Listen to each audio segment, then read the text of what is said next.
You casuals thought you knew everything there is to know about the world of MMA. Well, think again. Buckle into your wheelchairs. Yes! Praise the Lord!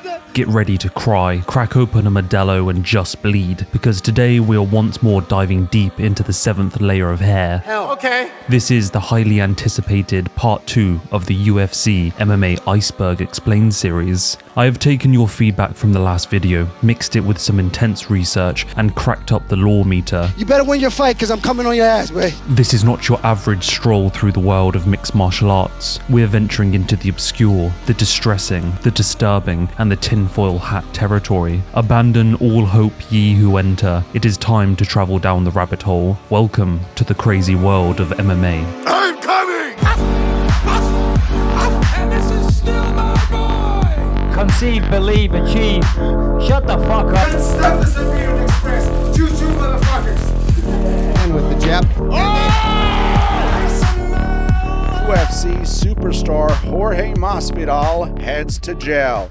To kick off the iceberg, we enter Tier 1. To all those that were extremely disappointed that I didn't cover anything from Tier 1 last time, as I felt that it wasn't compelling subject matter and too surface level to be interesting, I do apologise, and this time I am going to let you know about the crazy things that are in Tier 1. Only joking.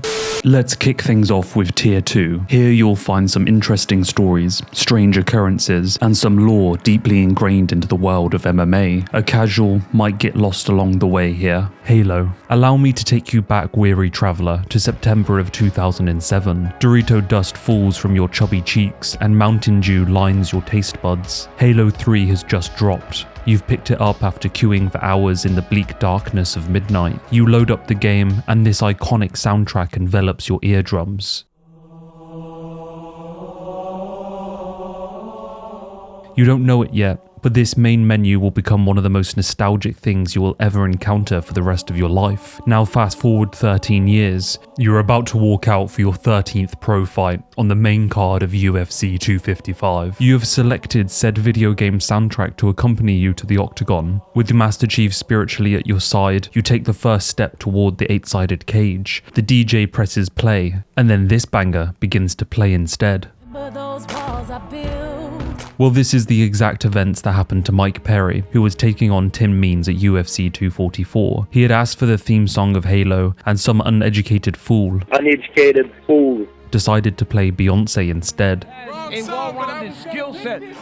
Mike Perry would take it in his stride, however, singing along. Mike Perry in my ear, and Mike goes, "What is this?" Hunter Campbell. Dana White has helmed the UFC since it was purchased by the Fertitta brothers decades ago. Love him or hate him, he took a failing business to a multi-billion-dollar organization. From his most controversial moments to being the vanguard for the sports during the pandemic, the man has been a force for fight fans, putting on the greatest shows and making the most exciting sport into something that is slowly becoming a household name. But as he is soon to be knocking on the door of 60, many people have begun to speculate who might actually take over from him. Many have thought that it might be Daniel Cormier, or perhaps the undefeated People's Champ himself, Chael Sonnen. But Dana has explicitly dismissed any of these suggestions. Those in the know have a pretty good assertion as to who it is, a man who once hid amongst the shadows, but who has recently been pushed to the forefront.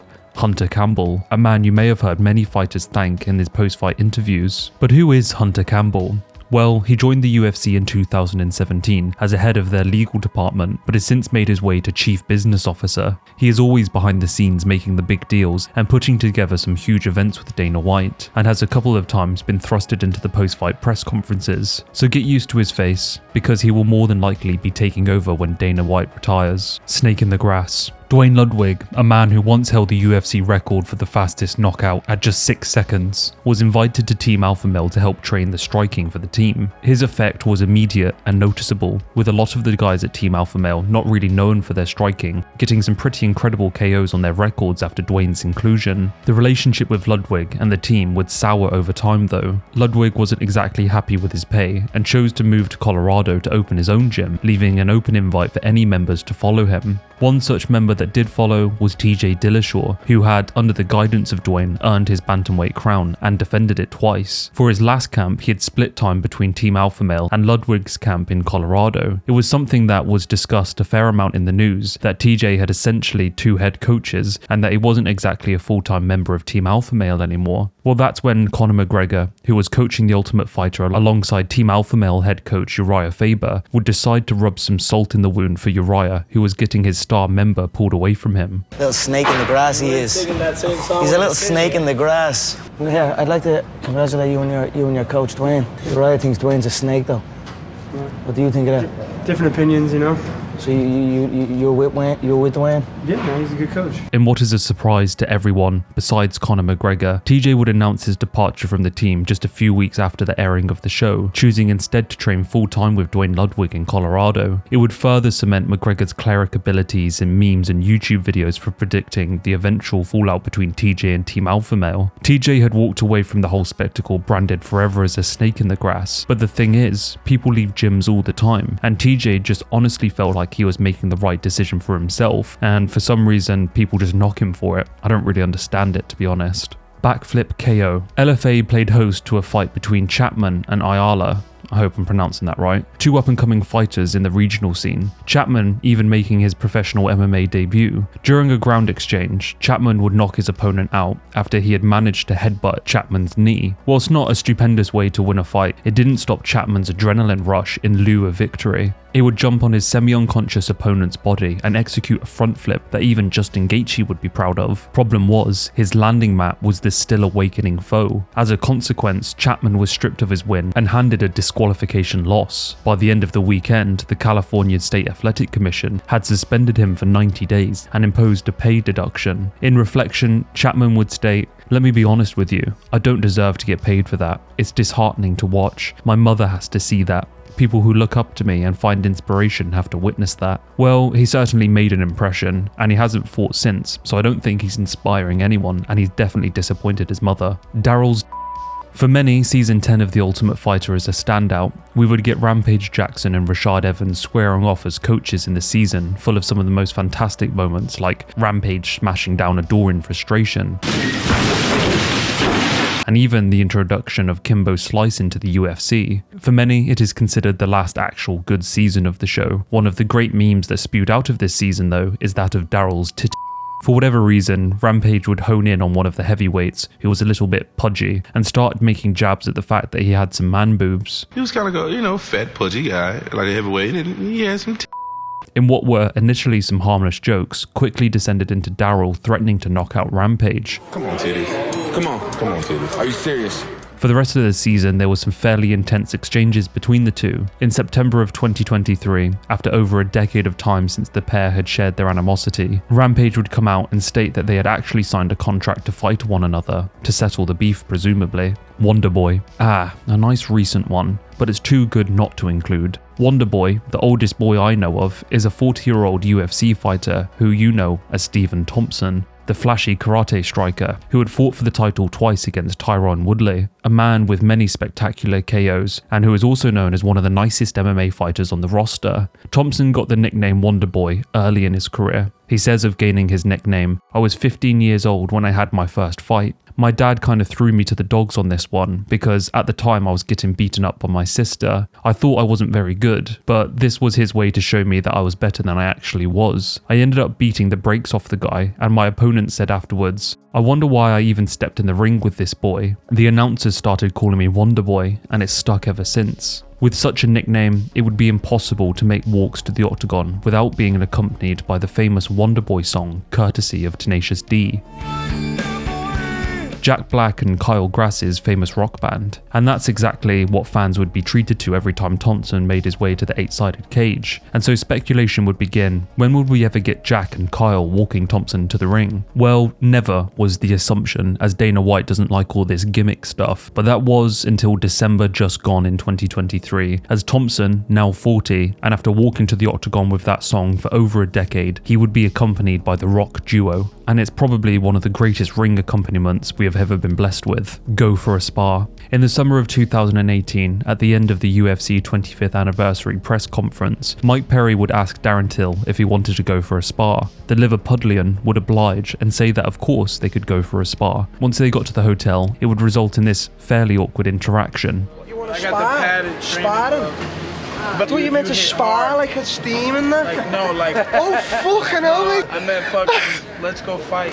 The pair would ultimately scrap it out. The Buffers. Michael Buffer is the voice of boxing. His catchphrase, "Let's get ready to rumble," synonymous with the sport at this point, and to get the man to announce one of your events is certainly going to cost you upward of $200,000 to be exact. At a young age, Michael was taken into foster care after his parents divorced and his mother was unable to look after him. Later in life, he would enlist into the army for the Vietnam War. The recruiters would notice that his foster surname of Hubel was not in fact correct and that his real surname was actually Buffer. From that day onward, he would continue to use the name Buffer as his last name, all the way through to his legendary career, turning into one of the greatest ring announcers of all time. This is where a 29-year-old Bruce Buffer, watching TV after a busy week of telemarketing, would notice the James Bond-looking ring announcer, but more importantly, his last name, an extremely rare surname by all accounts, and I'm sure at this point you can tell where this story is going. The men were indeed brothers. Bruce had access to every phone book in the country and used this to track Michael down. They would realize that they were long lost half-brothers, and after a budding relationship,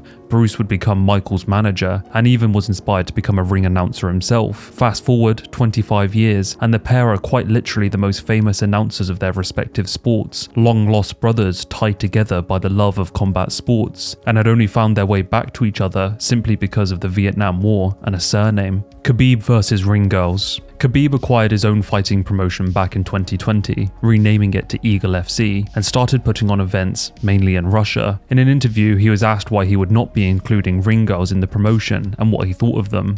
Ну смотрите, давайте вот Ring Girls, я никого не хочу обидеть, но это самые ненужные люди в единоборствах. Какую функцию они носят? Вот у меня вопрос. Ну включите на экран, что второй раунд идет.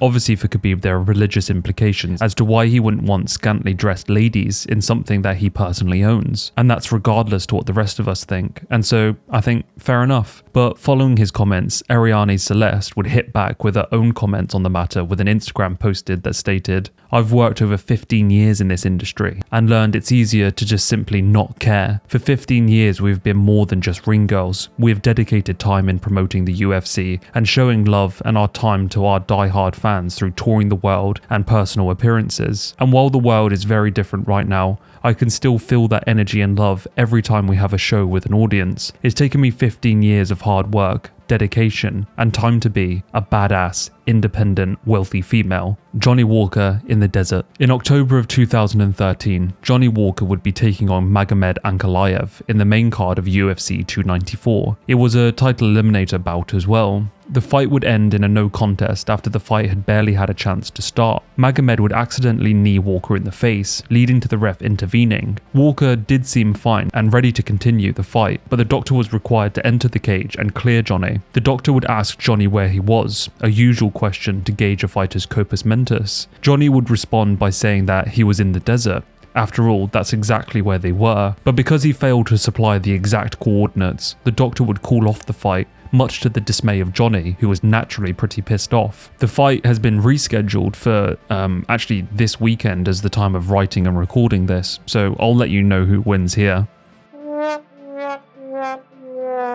The CM Punk experiment. At UFC 181, the UFC would announce their next wrestling experiment after the whole Brock Lesnar thing had gone pretty well, by allowing CM Punk to announce his intentions of competing in the sport of MMA, and to no less be making his debut in the UFC. Naturally, people were pretty confused, as Dana had always spouted that the UFC was a place that didn't do gimmick fights or pander to a mass audience, and here CM Punk, a celebrity with zero proven track record, was about to step foot into the esteemed octagon. He was literally just months away from calling people like Anderson Silva and John Jones his peers. Punk would begin training in January of 2025 with Duke Rufus, a very well-respected coach in the MMA world, which was really just the first red flag that this whole thing wasn't going to end well. Punk would no doubt be facing men that have trained martial arts their entire life, and here he was, beginning training just that year. On an episode of Dana White's Contender Series, an opponent would emerge. a man who was young in his career and had declared that he wanted to eat CM Punk. White would oblige the young man and the bout was put together. Through some setbacks due to injury, the pair would eventually make their long-awaited walk to the octagon at UFC 203 in September of 2016, CM Punk £500,000 richer. In a series of events that everyone saw coming, Punk would be obliterated by the now 3-0 welterweight just 2.5 minutes into their fight. Punk's second fight, because why wouldn't he get another shot in the UFC? I mean, come on, was literally against an MMA promotion president who was 0-1 in his career because he had somehow managed to get into the UFC without a professional record as well. Let's see how. Oh look, he faced 0-1 Mickey Gall in his debut because that was the setup fight to find CM Punk's first opponent. Anyway, CM Punk would be once again destroyed in perhaps one of the worst fights the UFC has ever seen, and even funnier still, that fight would be overturned because Jackson tested positive for drug use, leaving Punk with 0 wins, 1 loss, and 1 no contest. Dana White said Punk would never fight in the UFC again, and in August of 2021, Punk formally notified the UFC of his retirement from MMA. The CM Punk experiment was widely considered one of the biggest disappointments and con the UFC in the modern era has ever tried to swindle us with. Mike Jackson, on the other hand, would return to the UFC in 2022, winning one fight by DQ because his opponent gouged his eye, and then losing the next. He would then, in some crazy-ass turn of events, face former UFC welterweight champion Pat Miletich in a fight in 2023.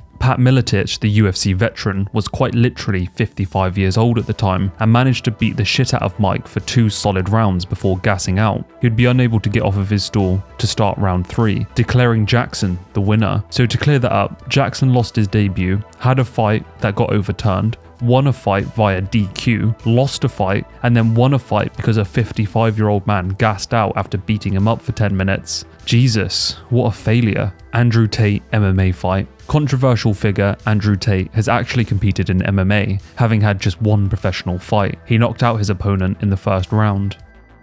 The best translator in the UFC. Fabiano Buschi has gone down in the hearts of fight fans for being one of the most entertaining and evocative translator the sport has ever known. He is not one to simply translate in that boring, monotone, half-assed way that a lot of others do. Hey, Dana White, you said, I don't care. Just put anybody in front of me. I'm not going to choose. Hey, Conor McGregor. This man puts his heart and soul into the translation, matching the fighter's emotion, energy, and pace. Fabiano would enter the UFC in 2020 and has been in the hearts of UFC fans ever since. Hello Japan. At Dream 7 back in 2008, Japanese fighting superstar Shinya Aoki was facing David Gardner in the co-main event of the card.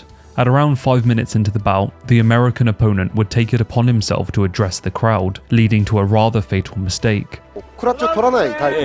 Gardner would lose the fight via submission in one of the most memed events to take place in early MMA. Running Man. Caleb Starnes made his way into the UFC at the season final of The Ultimate Fighter Season 3. From there, he would have a back and forth and fairly short UFC career, but it is his final fight in the organization, just 2 years after his debut, that would earn him a spot on this list. For the majority of his last fight, Starnes would spend his time running away from his opponent, Nate Quarry. Starnes was heavily criticized for the way that he acted during the fight and was honored with the nickname, The Running Man. You'll have to check out the fight on UFC Fight Pass for yourselves to see how ridiculous it is. UFC 59 Screwjob. Scott Smith and David Terrell would lock horns at UFC 59 back in 2006. Halfway into the first round, Terrell had Smith pinned up against the cage and was not really working with the position. The ref stepped in to call a stop to the action. As Smith tried to break away from the action, Terrell would pull Smith down to the ground while Smith protested. Terrell would ultimately be able to take the non-fighting opponent's back and sink in a rear naked choke. It's probably one of the worst ways to lose a fight, and I have absolutely no idea why the fight was never overturned. Knocked out twice. Going back to 2009, UFC veteran Matt Brown was taking on Pete Sell at UFC 96. Within just 20 seconds of the fight starting, Matt Brown would viciously drop Sell with a beautiful combination, making the ref intervene, pushing Matt away. In a very, very confusing turn of events, the ref would let go of the mid-celebration Matt Brown and urge him to continue fighting the partly concussed Sell, who was managing to pick himself up to his feet just barely. 10 seconds after being smashed to the ground in a fight-finishing worthy sequence, Matt Brown would once again be destroying Sell's face with a series of brutal knees, devastating punches and violent kicks. This would go on for a further minute and a half. Sal the whole time wobbling and zombieing his way through the brutal punishment until the ref reluctantly and eventually stopped the fight for the second time. Matt Brown, understandably extremely angry with the ref for allowing his opponent to essentially be knocked out twice. Double submission. In Murilo Bustamente's first title defense of the UFC middleweight crown, he would be taking on Matt Lindland in the main event of UFC 37. Within the first half of round 1, Bustamente, the jiu-jitsu black belt, would get Lindland into a beautiful armbar. During the struggle, it seemed as if Lindland had actually tapped, and the OG, Big John McCarthy, would step in to halt the action. Lindland immediately sprang to his feet in protest, claiming that he never actually tapped. Big John, quick on his feet,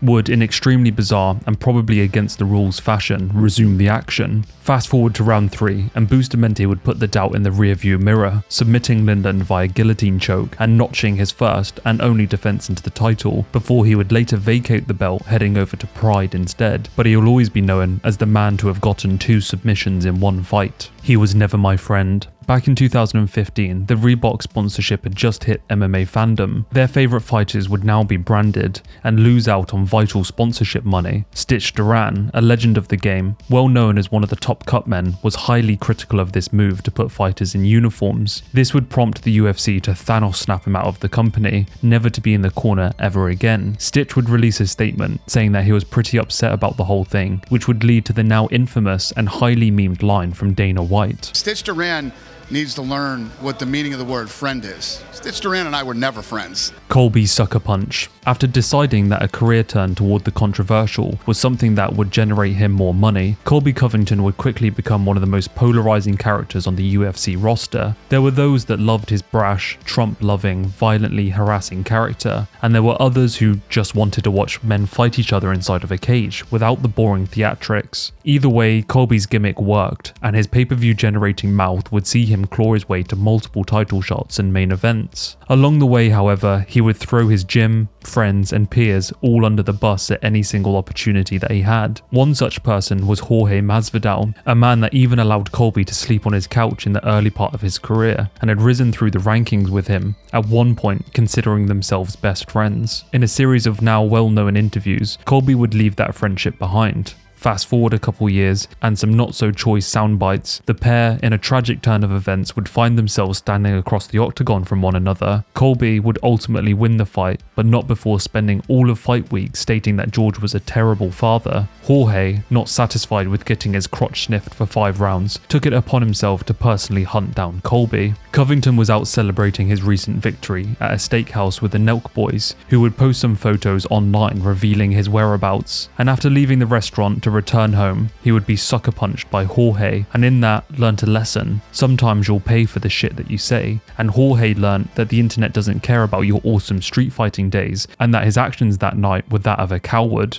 People stating that he should have done the fighting inside of the cage when he had the chance, and to not sneak up on someone. Maynard vs Emerson. After losing to Nate Diaz in the semi-finals of The Ultimate Fighter Season 5, Gray Maynard was invited to the live finals to prove his worth by taking on fellow Season 5 alumni Rob Emerson. In the second round of their bout, Maynard would get onto a double leg and lift Emerson into the air before slamming him full force into the canvas, obliterating Emerson's ribs in the process and causing him to tap out. The problem was that Maynard had actually smashed his own head on the canvas and had knocked himself out also. In a bizarre scene to witness, both fighters kind of just laid there for a few minutes, Emerson in agony and Maynard completely unconscious. Much to Maynard's displeasure, the fight was actually ruled a no contest. Lineal champion. In 2022, Francis Ngannou would wait out his contract with the UFC, only fighting once to meet his obligations. Finally, he would be released right at the end of the year in what is perhaps one of the most controversial modern era moments for the UFC. Ngannou would leave atop his division and atop the promotion, the reigning, defending heavyweight champion of the world, meaning that no matter where he goes or who fills his spot in the UFC, he remains the lineal champion. Fast forward several months, and instead of fumbling the bag like everyone thought he would, Ngannou would be facing Tyson Fury. Now, those in the know will be well aware that Fury is also the lineal heavyweight boxing champion of the world for all major titles, meaning that if Francis won, he would essentially be the lineal heavyweight champion of the 2 major combat sports. Well, we all know how the fight went, and we all know that Francis was robbed of his victory that night. God bless Ngannou, the lineal heavyweight champion of combat. Stoolgate. At UFC 178, Tim Kennedy was taking on the terrifying Cuban Yoel Romero in what is probably one of the best fights of both of their careers at that point. They would have an insane first 2 rounds, which saw both of them get hurt and persevere. At the end of the second though, Romero looked exhausted and Kennedy began to take over, the bell literally saving Romero from being finished from some brutal uppercuts courtesy of the Green Beret. In the corner, the Cuban looked absolutely wasted and was huffing air. Kennedy, on the other hand, looked raring to go, ready to come back out and finish what he had started. As the third round chimed in, Romero was still sitting on his stool, not getting up, much to the amazement of the commentary team. No one had any idea what was going on, as Romero just sat there, clearly gaining an advantage as he recovered from being gassed out. After some more confusion, but even longer of a break for Romero, the fight would eventually resume, and within just 1 minute, the fight would be over, after Romero had started a fight-ending sequence that would have killed about just anyone. It was an extremely controversial moment, as most believed that Romero would not have had the gas tank to finish the fight if not for #Stoolgate. Cannibal Cheney. In the elimination round of season 16 of The Ultimate Fighter, James Cheney was taking on John Manley. James would have John deep in a triangle choke that looked like it was about to finish the fight. John, however, would slip out like a little slippery snake, and in a turn of events get Cheney into a guillotine. That would ultimately squeeze the life out of him, resulting in a win. After the fight, the ringside doctor would tell Dana that John Manley had actually been bitten during the sequence. It turns out that Cheney, in complete desperation, would take a bite out of John, and that he had this to say after. It's okay. No, I bet him. I bit him on purpose. I wanted to find a way out of there, you know. I thought maybe it'd loosen it up and, you know, maybe I'm kind of a piece of but I did not want to lose that fight. Bible study. During season 6 of The Ultimate Fighter, Hall of Famer Matt Hughes, who is one of the season's coaches, would have some rather unconventional training methods for the team. Before practice, he would bring a load of Christian Bibles in for the squad and ask them to find figures in the passages that represented Hughes to them. And I want you to tell me who I would be in the book of Esther. You? Who I would be. Me. Coach Hughes.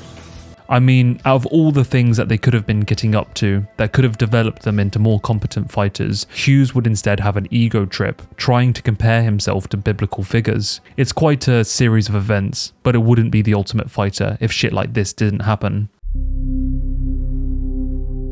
Welcome to Tier 3. This is where things get far more obscure. This layer will test how much of a fan of this sport you really are. Mandatory service. After coming up short against Jose Aldo in 2013, losing by TKO in the 4th round, the Korean Zombie would not only find himself injured, but also required to fulfill South Korea's mandatory military service. This would ultimately mean stepping away from the UFC in the peak of his career for a minimum of 2 years. In South Korea, conscription has been a requirement since 1957, meaning citizens aged 18 to 35 are to serve in the military in various positions. Chan Sung-jung would enroll into boot camp on October 20th, 2014, after going a month of grueling basic training before assuming a clerical role in a district office. Because of the nature of the job, Zombie was able to continue MMA training, albeit not at his usual intensity, with military service getting in the way. After fulfilling his duty, he would return to the UFC in February of 2017. 4 years of absence was due to not only the service, but also injuries that he had to deal with, something that would underscore the Zombie's legacy.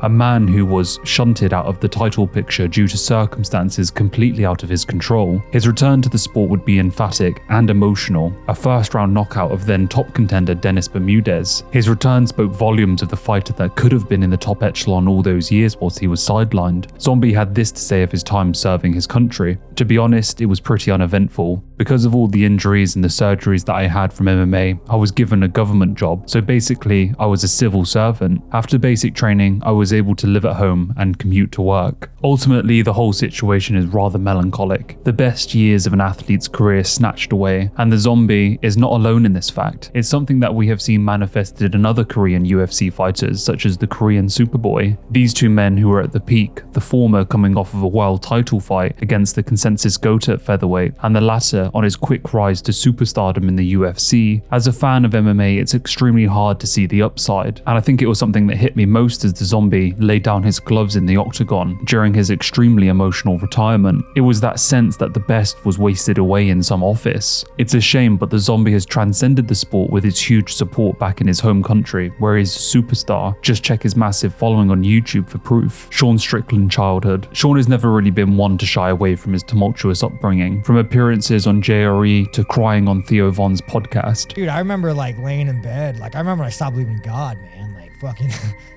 like I had fucking, yeah, it's crazy shit, dude. Crazy shit, man. It's one of the hard things that people don't understand, but like trauma, you know? Yeah. I mean, the day, dude, like I'm a grown-ass man.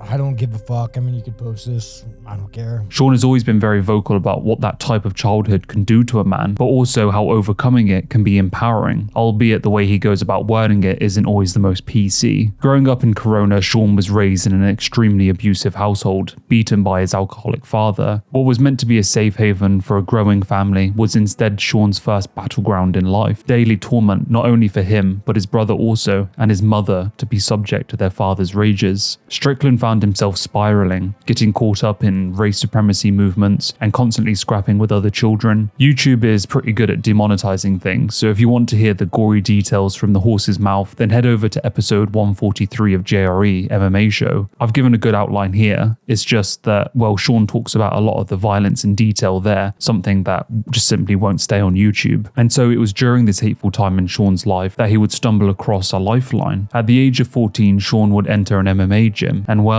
the rest is history. 14 years old, just kind of miserable, angry. I walked in the gym the first time, and then it was the first time in my life I've ever felt happiness. Even talking about it, like it kind of tears me up because it brings me back to like that first day of like happiness. Rampage steals Diaz's girlfriend. Back when Nick Diaz was around 16 or 17, he would bump into Rampage Jackson and his entourage. Diaz was with his then girlfriend, who Rampage, in all his Pat Berry-filled lust, would try and flirt with, attempting to steal Diaz's girl. And he goes, yo, man, yo, is that your girl? That's your girl? I'm 16, 17. I'm like, I don't want to call her my girl because she's sitting right there. And I kind of like her, but she's not. So I'm not going to be like, yeah, that's my girlfriend. I'm like, no, no. I mean, she's my friend. And yo girl. And she's like, what? And he's like, yo girl. He's like, what's your style? And she's all, what are you talking about? And he's all, doggy style. I'm like, I can't say anything. I'm looking at this giant Rampage character, and I'm like, fuck. And what did you want me to say to this guy? Because he wasn't really being disrespectful. He's kind of joking with her, He was joking, and he asked me respectfully, is that your girl? Right. Fast forward some MMA Hall of Fame careers later, and in a funny video released by the pair, who are now friends, Diaz would return the favor. Two of the baddest motherfuckers ever on the planet, bro.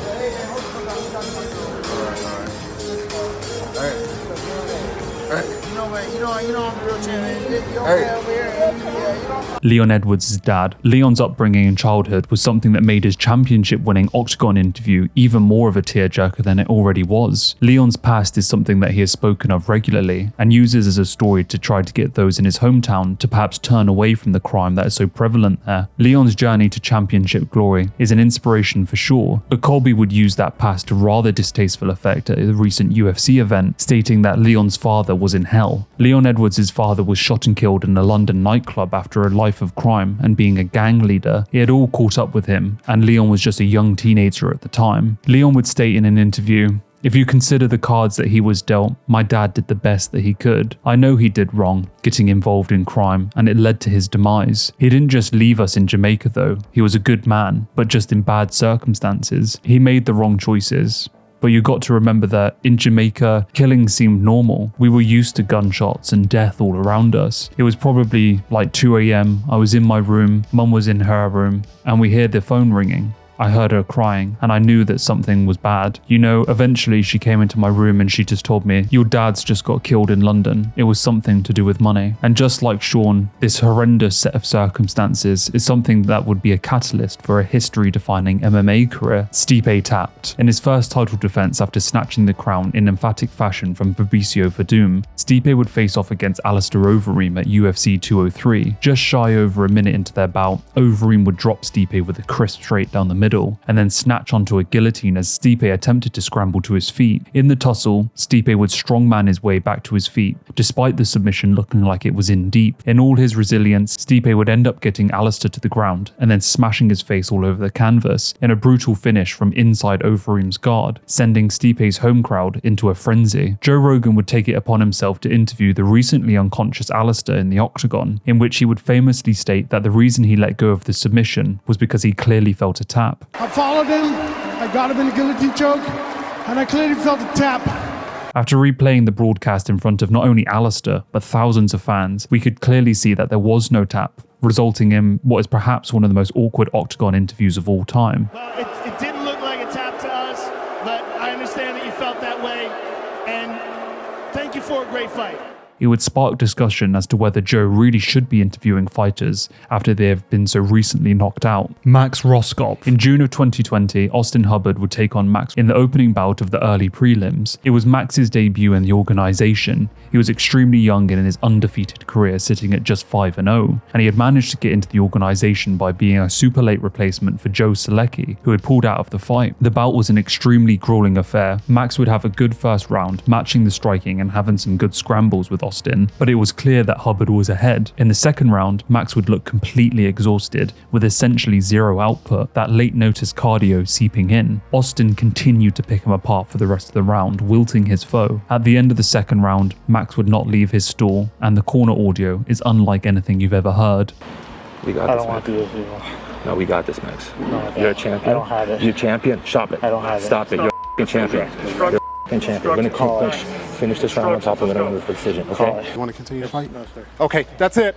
In this sport, if you're done, you're done. You should absolutely be able to quit. I know that it's frowned upon. Guess what? Anybody that would talk about you quitting isn't in there fighting. Max would be cut from the organization after failing to get off of his stool. Masvidal Sr. shoots Jorge's friend. Never a family to shy away from controversy, Jorge Masvidal's father faced arrest and second-degree attempted murder charges in connection to an alleged shooting incident during a dispute at Masvidal Jr.'s Miami residence back in early 2023. The victim, identified as a family acquaintance, sustained gunshot wounds to both arms and was transported to the hospital. During police questioning regarding the incident, Masvidal Sr. opted to exercise his constitutional right to remain silent. Subsequently, a .38 caliber weapon was discovered inside a kitchen cabinet in Masvidal Jr.'s home. According to Florida law, the second-degree felony carries a maximum penalty of 15-year prison sentence and a $10,000 fine. Jorge Masvidal Jr. was not present during the incident and is not considered to be a suspect. Car Jiu-Jitsu. Over the years, there have been many random combat sports creations, from telephone boxing to X-Arm to Power Slap, all sports that attempt to add some kind of interesting element to the world of combat sports. Car Jiu-Jitsu is one such fad that explores the riveting concept of placing two people inside of a car and asking them to choke each other out with Jiu-Jitsu, utilizing seat belts and other car parts. Not sure what the training gyms look like for this sport, but there we are, Car Jiu-Jitsu. Great stuff. The Buffer 360. The Buffer 360 was a highly anticipated rare event, much like a crashed alien ship in Fallout 3 or getting a shiny Pokemon. It had never been seen before, but whispers of its potentialities circulated on forums and fight fans. There was, however, one man who was determined to make it happen. My main goal this weekend, besides having fun and getting to see some awesome fights, is talking Bruce Buffer into the Buffer 360. Dave, will we see the Buffer 360? It still stands that I will know at that exact millisecond of the moment I decide to do it. Then, in the main event of one of the greatest cards to ever take place, UFC 100, as Buffer introduced the heavyweight champion of the world, it happened.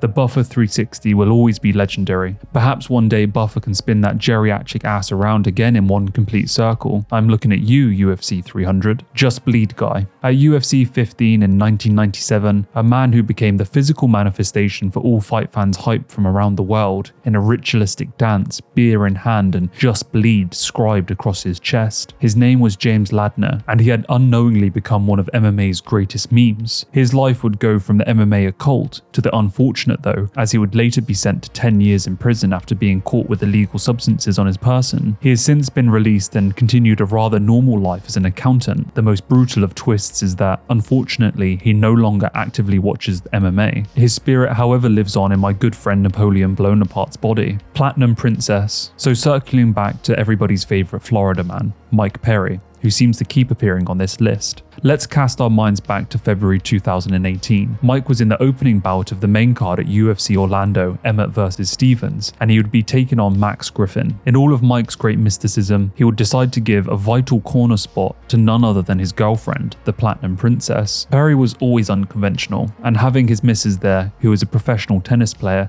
is certainly ranking up there in terms of Perry being, well, Perry. In the middle of round 2 of a fight that Mike was losing, the camera would cut to his corner to see what advice they have, at which point the Platinum Princess would say, kick him in the leg, break his leg. Certainly some fantastic cornering. Colby would give some sage advice to Perry after he lost the bout via unanimous decision. Mike Perry's girlfriend's in his corner and she's yelling out, break the leg, and she's saying stupid things, so yo, I'm 7s and up only, Ariel, so, I don't know what to say, man. That's not my fault she looks like a horse-faced ratchet. But it would not stop Mike. After switching up girls, he would defeat Mickey Gao in a unanimous decision performance. The thing was, his only corner person during the entire fight was his new Platinum Princess and future wife, Pillashaw. We all know about TJ's drug abuse transgressions. The man did his time and came back. Well, kind of. The thing that many people miss about this time is that not only was TJ always suspected of being on PEDs, I mean, look at the man in his Barral fight, but in particular note to the Pillashaw accusations is that what was said during his pre-fight build-up to the Cody Garbrandt fight. It was here that Garbrandt, a former teammate of Dillashaw's, would accuse TJ of not only being juiced up, but that he had in fact taught other members of Team Alpha Male how to cheat. Funny, you're the one that showed everyone how to do it on Team Alpha Male. He has nothing to say. So not only had Garbrandt let the cat out the bag before TJ ever even popped for EPO, he as well unknowingly cast a shadow of doubt over pretty much every single member of Team Alpha Male, which is pretty funny if you ask me. As the saying goes, there is no smoke without fire, and despite no proof, many people suspect that Garbrandt was telling the truth. Ian Gary's wife, the Cuckosaurus Rex himself, or well, some would have you believe. Ian Gary had a steep rise to MMA stardom, pushed heavily into the gaping mouth of unsuspecting and unwilling MMA fans by the forceful hands of the UFC. Gary was touted as the next Conor McGregor. The problem was that despite having a fantastic fighting ability, flashy knockouts and a nice guy persona, he somehow rubbed some people the wrong way. It was almost as if the Irish heritage that echoed the superstar that came before him made him appear as some kind of trashy pastiche. He started to talk and walk and act like Conor, and it was all just way too much. Then he committed blasphemy, going after Neil Magny in their pre-fight build-up, something as all hardcore MMA fans know, you just don't do. Neil is one of the good guys, and Ian's attempt to undermine him were just, well, stupid, and it backfired. It put him under the crosshairs of the smelly armpit of YouTube, the MMA gurus and the red pill MMAs who, lurking in the shadow, uncovered some unsavory things about Ian's relationship with his wife, and then they pounced on the young star. Before anyone could hold back the tide, the damage was done. Regardless of facts, Ian was now a cuck who is being financially abused by his wag wife, took her ex-husband's last name, who just so happens to live with them and is his nutritionalist, who in turn made Ian a soy boy vegan. Even Chael Sonnen jumped on the bandwagon and piled in on Ian. It was an absolute car wreck spectacle to behold. As Ian's stardom imploded on itself, the only real proven fact was that Ian was a vegan, which is only a problem to insecure alpha males. It didn't matter though, Ian was humiliated. And then to make matters worse, his wife would then threaten to sue said content creators for spreading harmful information about their family. But with the Streisand effect on full display, fight week of Ian's upcoming fight would see a title challenger dressed up as George Washington ask thousands of fans in attendance and hundreds of thousands of fans watching on the internet if they had indeed ever had the chance to dog Ian Gary's wife. How many of you guys have fucked Ian Gary's wife? It's an unfortunate tale of career sabotage, and the MMA fan base is a fucking ruthless pit of despair.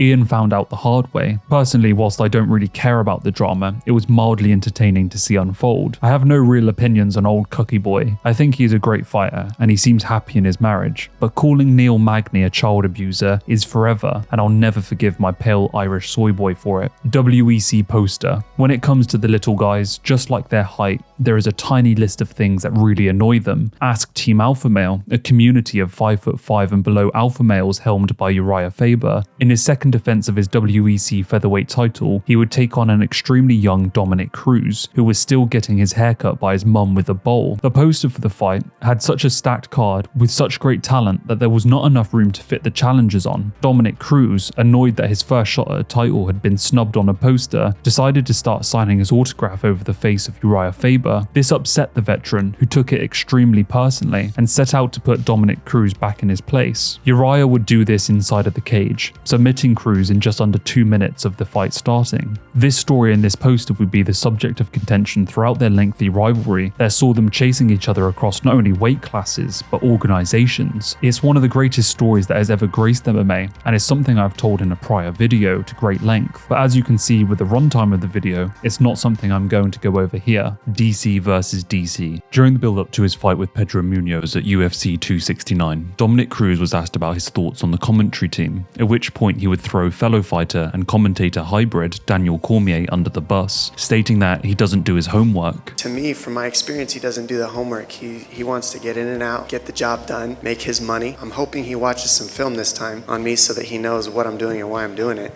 But I'm not gonna hold my breath on that, that's for sure. It was a pretty funny thing to say, because let's face it, it's what most of us were thinking. Daniel's commentary leaves a lot to be desired, but on the same hand, anything is better than listening to Dan Hardy talk about fucking ancient Greece. The nickname Hannibal, whether it's Hannibal of Carthage or Hannibal Lecter, they're both pretty terrifying individuals. The clip of Dominic Cruz essentially calling out Cormier would hit the press, and naturally it upset DC to have Cruz's criticism come out on such a public way. And so just a day later, Cruz would sit down and do an interview with DC for his YouTube channel. It's not fair of you as a colleague to do that publicly. You tell me. To do what? Just like you tell what me. did I do? Going up there, because the reality is, what even did I if do? you said, Dominic, even if you said he's my brother, right? You and I, brothers. Yeah. They'll never come between us. We're brothers. Yep. But even if you say that, they won't run that. What did they run? Because I've been doing I don't like listening to Daniel Cormier commentate.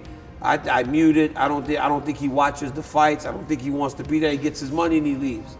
Dom, that's not fair. I'm not allowed to say what I feel? As I say, I feel like Cruz was being fair with his criticism, and whilst DC has a point that perhaps that conversation should have happened behind closed door, the end result is that since that time, DC's commentary has actually drastically improved. Bud won't pay Lesnar. Brock Lesnar's introduction into the UFC was unconventional from the get-go, facing UFC former heavyweight champion Frank Mir in his promotional debut, after having only one fight previously. He would ultimately lose this fight due to a knee bar, but it wasn't about to hold him back. He would win his next fight and then get an immediate heavyweight title shot against the then champion Randy Couture, winning the heavyweight championship via TKO in the second round. He would then get his chance for redemption at UFC 100, facing off against Frank Mir, this time knocking him out, which would lead to this now infamous Octagon interview. Frank Mir had a horseshoe up his ass. I told him that a year ago. I pulled that sumbitch out and I beat him over the head with it. Woo! I'm gonna go home tonight.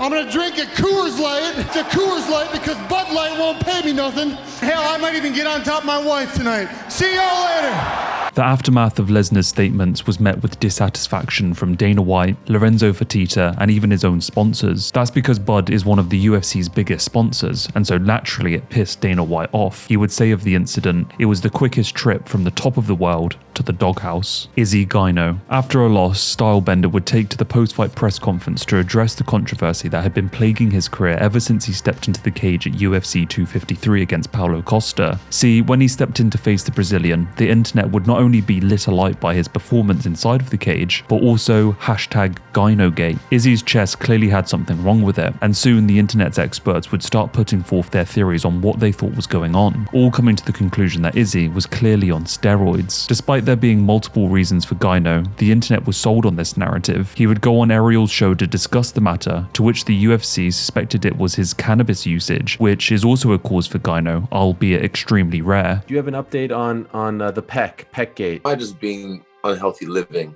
a little bit, because I'm not smoking weed. That's what a doctor from the UFC said. It didn't matter what the truth was though. Everyone was convinced it was PEDs, and therefore he was branded as a cheater. Well, let's go back to the aforementioned post-fight press conference to see what Izzy had to say on the matter. Think about Chadwick Boseman. When everyone was making fun of him, oh, he looks so this, he looks so skinny, he looks so sleepy. Not knowing behind the scenes he was fighting cancer. People always make fun of me about my chest and other things, but they don't know what I'm doing or what I'm going through in life. But I just keep everything on the back burner, so I just got some things to fix first.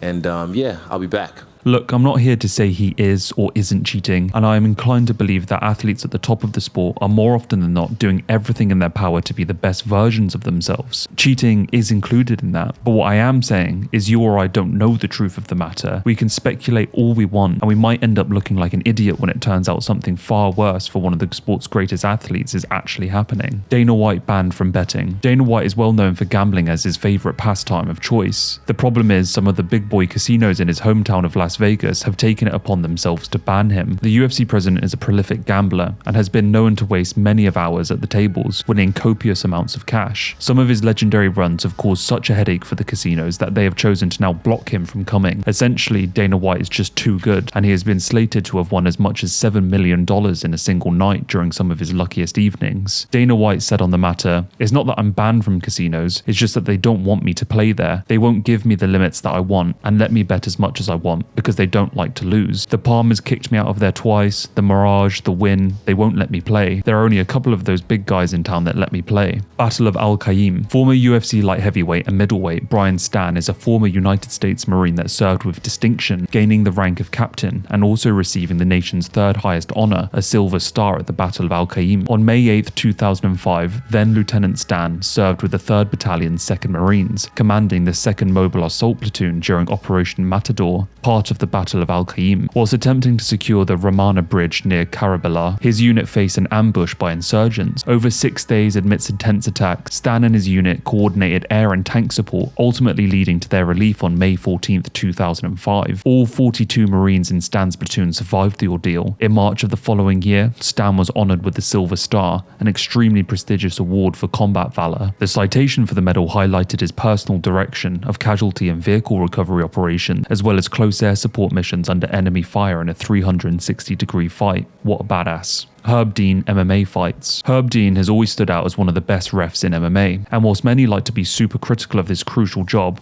I feel that he certainly does a great job. But did you know that our main man here had actually competed in MMA himself? He is 2-3 in his heavyweight professional career, with both wins coming by way of finish. He hasn't fought since 2008, however, but that would all change at UFC 291, where he would drop the people's elbow on Dustin. Well, that's something that I've been working on with The Rock.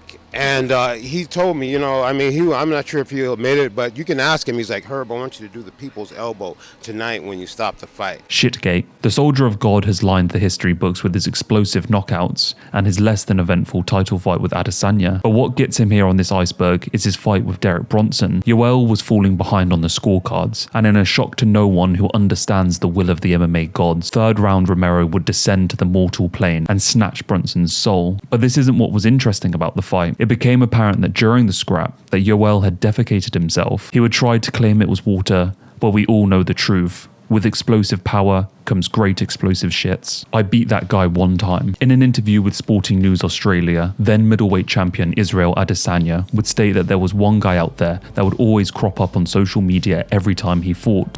No one knows who the he is, and he's gonna be that guy when I'm world champion, when I'm a legend.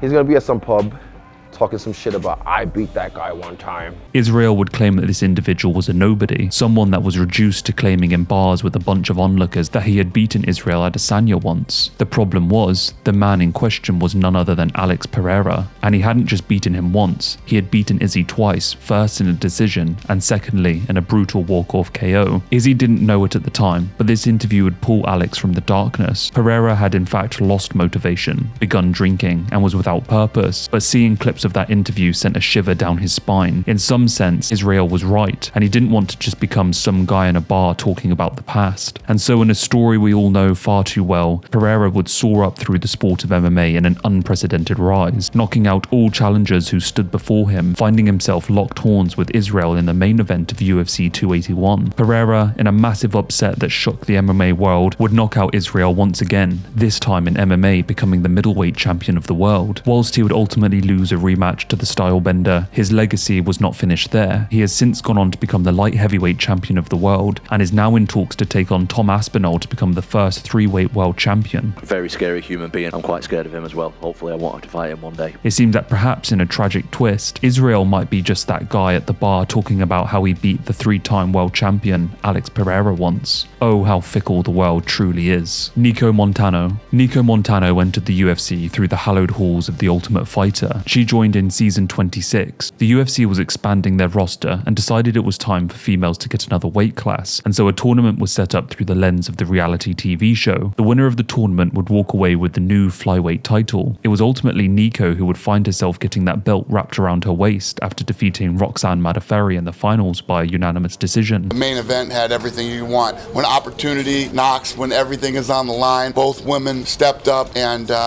fought hard. In her first title defense, she would be taking on Valentina Shevchenko, who had recently moved down to the division. However, during the weight cut for the fight, Montano would find herself hospitalized after the weight cut went wrong. Immediately after, on the same day, Dana White would announce that she had also been stripped of the title. Now, I don't know about you, but the whole situation just reeked of bullshit. Dana, seemingly pushing Shevchenko toward the title, would get her a new fight as soon as possible, and so in a blink of an eye, the flyweight title had changed hands. Nico, later in 2019, would test positive for Ostarine and be banned by USADA for 6 months. She would fight once, a loss to Juliana Pena, after which, though, through a series of cancelled bouts and botched weight cuts, Nico would be cut from the UFC after only fighting twice. It's one of the strangest set of events to ever befall a champion, and I do plan on making a video about this in the future, as it's quite complicated, but I just find the whole thing bizarre, and sometimes the UFC really does just disappoint me. De Randamie is afraid. Much to the UFC's displeasure, upon opening their women's featherweight division, Jermaine de Randamie would upset Holly Holm to claim the newly minted title. It was a rather controversial win though, considering that Jermaine had hit Holly on 2 separate occasions at the end of rounds after the buzzer had actually sounded, wobbling her with one such hit. Many people who not only felt that Holly should have won the fight outright feel like the ref should have taken a point, not only for the first one, but certainly for the second time that Jermaine had hit Holly at the end of a round. I expect him to take a punch after the first one, even though it was intentional. And then the second time you think that at that point they would do something. Even without the point deductions though, many people felt that Holly had won the fight,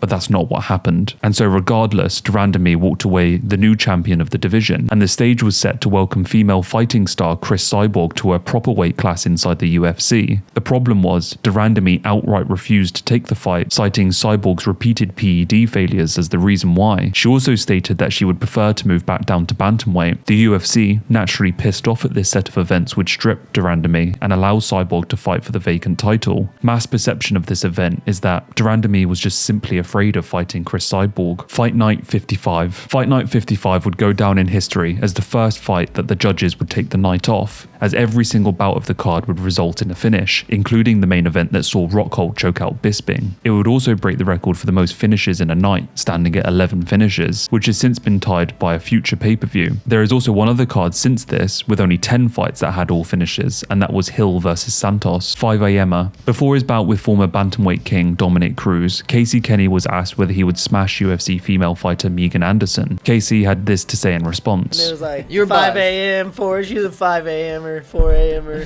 just she's us two hanging out. She's piggybacking you to her room. I'd be like, fuck it, let's do it. Kenny would ultimately apologize for his comments. Lights out in Charlotte. During UFC Fight Night 21, just after Roy Nelson and Stefan Struve had made their way to the cage, a lighting malfunction occurred at the stadium. The arena was plunged into total darkness, leaving the already warmed up and sweaty Nelson and Struve standing in the cold without the heat of the lights to keep them warm. You could say that the stadium left them frozen, like Elsa. The camera would cut to them just kind of awkwardly standing there, freezing their asses off for a bit. In classic Roy Nelson fashion, he would leave for real this time, Struve frozen like Elsa, knocking him out in just 49 seconds after the lighting situation had been repaired. Forrest dips. Following a closely contested bout against Hall of Fame fighter Tito Ortiz at UFC 148, Forrest Griffin, in CTE-ridden form, assumed that he had lost the fight and dipped out of the octagon before Bruce Buffer could even make the official announcement, probably because, like most of us, he didn't want to have to hear that Tito Ortiz had beaten his ass. If not for Dana White chasing after Forrest backstage and getting him to trundle back into the octagon, he would have missed the real turn of events. Griffin had actually beaten the old mature and walked away with a decision victory. In what turned out to be Tito Ortiz's retirement fight,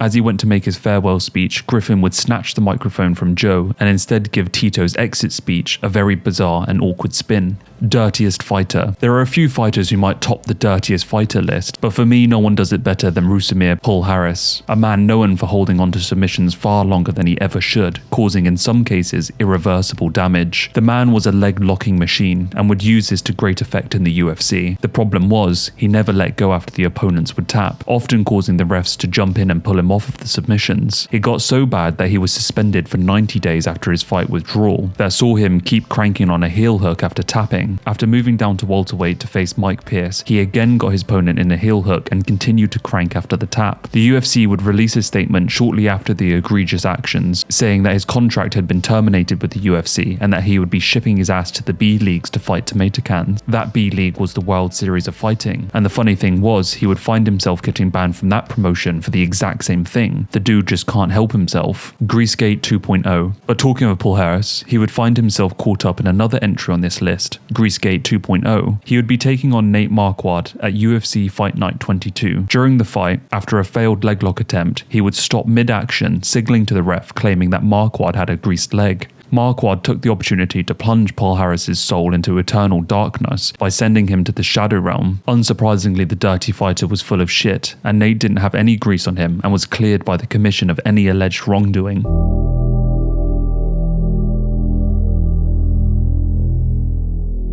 Welcome to Tier 4, the first taste of what the dirty depths of this sport can offer. Things become conspiratorial, darker and more disturbing, the appetizer for the grim and clandestine Tiers 5 and 6. Casey versus Spray Tan. After Courtney Casey had won her professional debut, she was offered the opportunity to take on Pearl Gonzalez for the vacant women's flyweight XFC title, a small regional promotion that liked to put on title fights for people with 1 or 2 fights on their record. Classic, really. Well, in the third round, future UFC female fighter Casey Kenny would get submitted via a rather nasty looking armbar courtesy of Pearl. The first thing of note in the fight is that Casey would take an extremely painful looking kick to the groin that got completely missed by the ref. And then the most controversial part of the fight was, and hold on to your armrests here, a bit of fake spray tan. Courtney would post a photo of her fight shorts, and don't worry, this was long before OnlyFans existed, so she wasn't trying to bait an incel into buying them. No, instead she was showing that her entire fight kit was covered in fake tan. She would claim that this very slippery bronzer would affect her ability to fight during the bout, not being able to get a good hold of her opponent. Did 3 rounds of amazing work, and it was a great show and it was a great fight. You know, I can't live with the fact that someone had a banned substance on them and I couldn't implement my game plan because of that substance. Casey would ultimately appeal the loss, but to no avail. The commission stated that there was nothing wrong with showing up to fight week with your summer body in full swing. The mystery of Zabit Magomed Sharipov might possibly go down in history as one of the greatest what-ifs this sport has ever known. Flashy, technical, and creative inside of the cage. From Suliev stretches to wonderful trips to running up the cage and pelting Jeremy Stevens in the face, the bloke quite literally had it all, and suitingly was speculated to be one of the biggest threats in the featherweight division. Many believing that there was no doubt that this man was fit to be a champion one day. After climbing all the way to rank 5 in the world and cementing that position by dispatching Kelvin Cater in a unanimous decision, it seemed that Zabit had finally secured himself a title shot. But after some failed matchups and injuries that delayed his return for well over a year and a half, Zabit would be pulled from the rankings, the UFC claiming inactivity. Then, almost 2 years after beating Cater, it was revealed that Zabit would be undergoing intense surgery that could potentially end his career. It was stated as something to do with his immune system and was likely to be one of the reasons why he always appeared to completely gas out after the first 1 or 2 rounds. Then, in a twist that many people were not expecting, Zabit would announce that he was retiring from the sport of mixed martial arts at the age of 31. After an undefeated run in the UFC, during 6 exciting and awe-inspiring performances, Zabit would leave many people extremely disappointed that they never got to see him fight for at least a title once. Zabit would claim on social media that he was now training to be a doctor. In August of 2022, Zabit would address his retirement in an interview with a Russian news outlet stating, "The main reason that I was not able to fight, they didn't give me a title shot. They promised me one thing and did another. They promised me and didn't keep a promise. That was the reason why I got mad. Then time passed. I didn't have such a desire. I want to do it when I see someone fighting, when I help them during training camp. There could be a wish. I have to think." This statement further complicates the matter. To think that the only reason we never got to see Zabit at the top was simply because he was sandbagged by the UFC is truly disappointing. Either way, Zabit seems to be enjoying his life out in nature and away from the fight game. Sal D'Amato. Probably one of the most heated discussions online is that of judges and corruption, and at the top of everyone's list of hatred is Sal D'Amato, a man who had firmly wedged himself into many high-profile terrible decisions. All you have to do is Google his name and see Reddit posts and news articles that all state that Sal should never judge a fight again, from quite literally over a decade ago. The thing is, the man is still at it and still making terrible decisions. Despite Dana White's and mass outrage, nothing seems to change in the world of MMA. More than likely, this is because of the commission's downright stranglehold that they have firmly pressed over pretty much everyone. They have zero incentive to make things better. The fact that nothing changes leads a lot of people to believe that there is a heavy amount of corruption going on, and that whilst fights can never be fixed,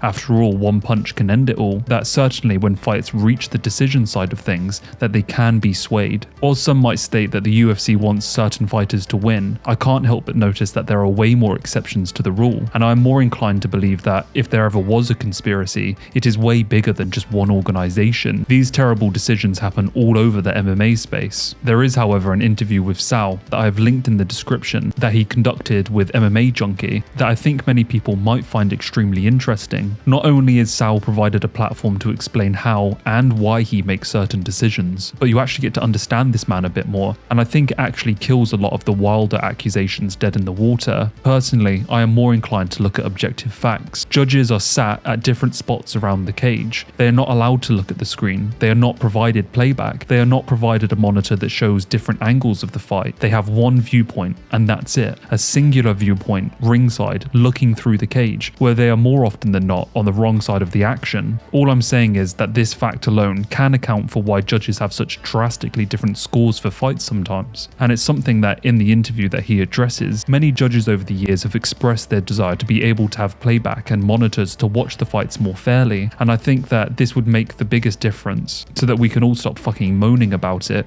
I know a lot of people, particularly on an Iceberg video, would like me to go conspiratorial, but I honestly believe that bad judgment isn't actually that sensational, and I think a lot of people fail to look at things through the judge's perspective. Popek. Popek is a Polish-born rapper, known for his rather different approach to being an acceptable member of society. Whilst his rap career is something that he will best be known for, or even just looking like a freak, his little-known secret is that he has competed several times in MMA, and as recently as 2022. The Polish man is a heavyweight, probably roided out of his mind, with a losing record of 4-5, most noticeably fighting out of the very good Polish organization KSW. Staged UFC fights. Let's go back to the now famous Stitch Duran was never my friend line. Stitch Duran and I were never friends. Shortly after Stitch was cut, one man took particular offense to this, the axe murderer himself, and in a series of scathing Facebook and Twitter posts, he would claim that the UFC had actually fixed fights, and that not only did he have proof, but he was ready to drop the bomb. Well, Zuffa wasn't messing around with such egregious claims from one of their most high-profile stars. Just a week after the post had hit the internet, the UFC would file a lawsuit against the man and release the following statement. Zuffa LLC, doing business as the Ultimate Fighting Championships, filed a lawsuit against Vanderlei Silva in Clark County District Court in Las Vegas last evening, based on the false and defamatory statements published by Mr. Silva last week. The company will have no further comment on the matter at this time, and refers all inquiries to the counsel at the law firm Campbell & Williams. Well, after a year of Silva's accusations lingering in the backdrop of the promotion, he would release a statement, presumably at the behest of his lawyers, stating, "I hereby retract any statements in their entirety, as I failed to understand that the term fight fixing specifically refers to the illegal action of practice of dishonesty determining the outcome of a contest before it occurs. I understand the UFC's reputation would be harmed if my fans and others actually believe the UFC engaged in fight fixing, and I have no evidence to support such a claim. I apologize for any misunderstanding my comments may have caused." It's important to note at this time, Silva was serving a lifetime ban from the Nevada State Athletic Commission, something that we will get into a little bit later, and that by all accounts, the man was quite jaded by the promotion. Ultimately, Silva's accusations were never realized. Commander Dale Brown. Commander Dale Brown is a self-defense guru known for his awesome little costume that he wears, and being the commander of DUST headquarters. That stands for Detroit Urban Survival School. Whilst his defense techniques remain to be seen to be effective, what gets him a coveted spot on this list was the time Joaquin Buckley, in all his mysticism, decided that Commander Brown would be a good coach for one of his training camps. The commander would also also walk Buckley to the ring and corner him. It's definitely not as cool as having David Goggins in your corner, that's for sure. Joe Rogan's real height. Our short king, elk meat eating, TRT infused ice bath hero overlord Joe Rogan. Have you ever done DMT? Famously stated back in November of 2022, "I'm short, but not that short." Joe Rogan's true height has been the wonder of the internet for an epoch. In a podcast with Neil deGrasse Tyson, Joe would say that he was about 5'8", but how could that be possible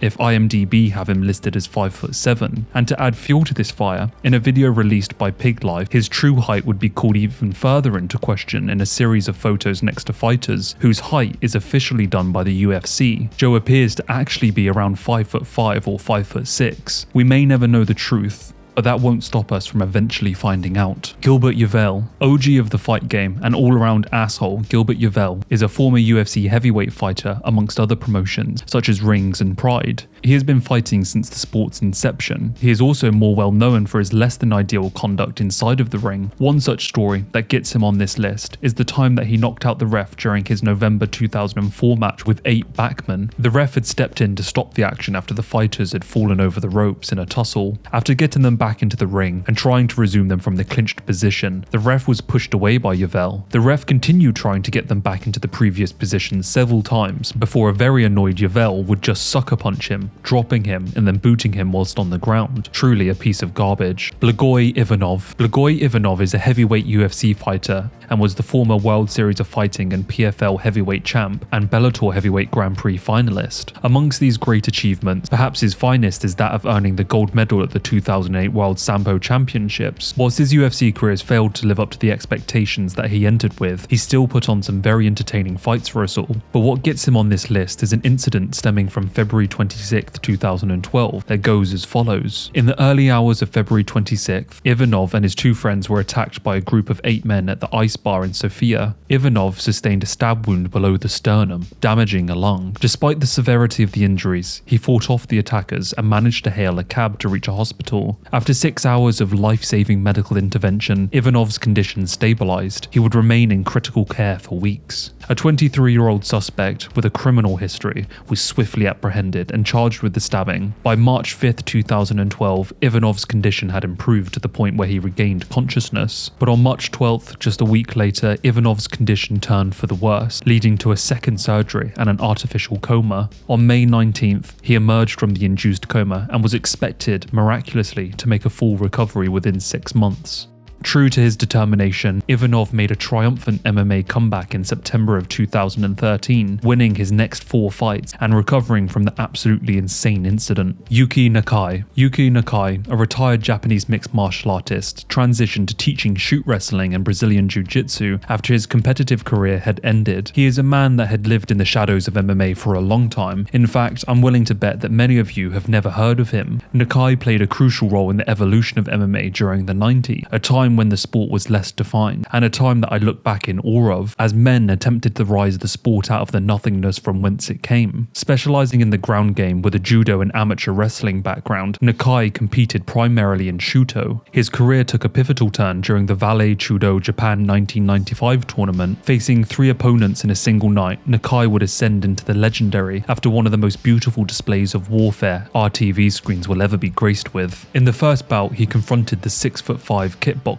Gerard Gordeau, who you may remember famously from UFC 1 just 2 years prior. Gordeau during the contest would intentionally gouge Nakai's eye, despite the absolutely savage damage that I can't show through fear of being age restricted. Nakai would pick himself off of the course canvas and continue to battle on, eventually winning the fight. Undeterred, and despite his impaired vision, he triumphed in his second match against his opponent, 100 pounds heavier than him, securing a remarkable submission win. By this point, Nakai was completely blind in his right eye. The final challenge came against Rickson Gracie, who needs no introduction. Despite great heart, Nakai would fall to the BJJ expert, getting submitted in just 6 minutes. After that most brutal of nights, Nakai would hide his blindness for years, despite never fighting again. He did this to avoid tarnishing MMA's reputation. His sacrifice for the sport became evident as he continued to contribute to its growth over the years. Post-retirement, Nakai shifted his focus to Brazilian Jiu-Jitsu, inspired by the defeats that he had suffered to the Gracie family, eventually earning a black belt from the family himself. Nakai is a true legend of the sport, and that night will go down as one of the greatest sacrifices the sport will ever know. Rampage on the road. Former UFC champ and fan favourite Quinton Rampage Jackson was arrested in 2008 for a plethora of vehicle-related crimes. It was something that was used to character assassinate him early on in his career due to the fact that the incident involved a female having a miscarriage apparently. Not too long ago, he came out to actually explain his side of the story that had plagued his career for so long. He explained that his actions that day were to prevent a friend from unaliving himself. The incident unfolded in July 2008 during a high-profile police chase that culminated in Jackson's arrest. He asserted he was rushing to help a friend contemplating unaliving himself, something that Jackson actually managed to prevent that day. Addressing widely reported claims of a woman suffering a miscarriage during the car chase, Jackson clarified that she actually experienced it 2 days before the incident, despite what the media reports suggested. He argued that she attempted to profit by suing him, but an insurance investigation exposed her deception, leading to no compensation. Initially facing multiple felonies, Jackson reached a plea bargain for lesser charges, completing community service. Jackson used the recent statement to condemn the media's attempt to constantly undermine fighters and sensationalize events that have yet to be proven. Colby wasn't going to be cut. Colby's character kind of fell apart leading into his Kamaru Usman fight. He would start to reveal in interviews that it was all kind of an act and that he was turning things up on purpose to sell more pay-per-views. He would go on to an episode of the Candace Owens show where he would confirm that the reason he did this was because before his fight with top 3 Damian Maia, the UFC told them of their intentions to cut the rising star as he had a boring fighting style and didn't sell tickets. It's a well-known part of his story, and so at this point I won't bother rehashing it, but essentially the conspiracy goes one of two ways.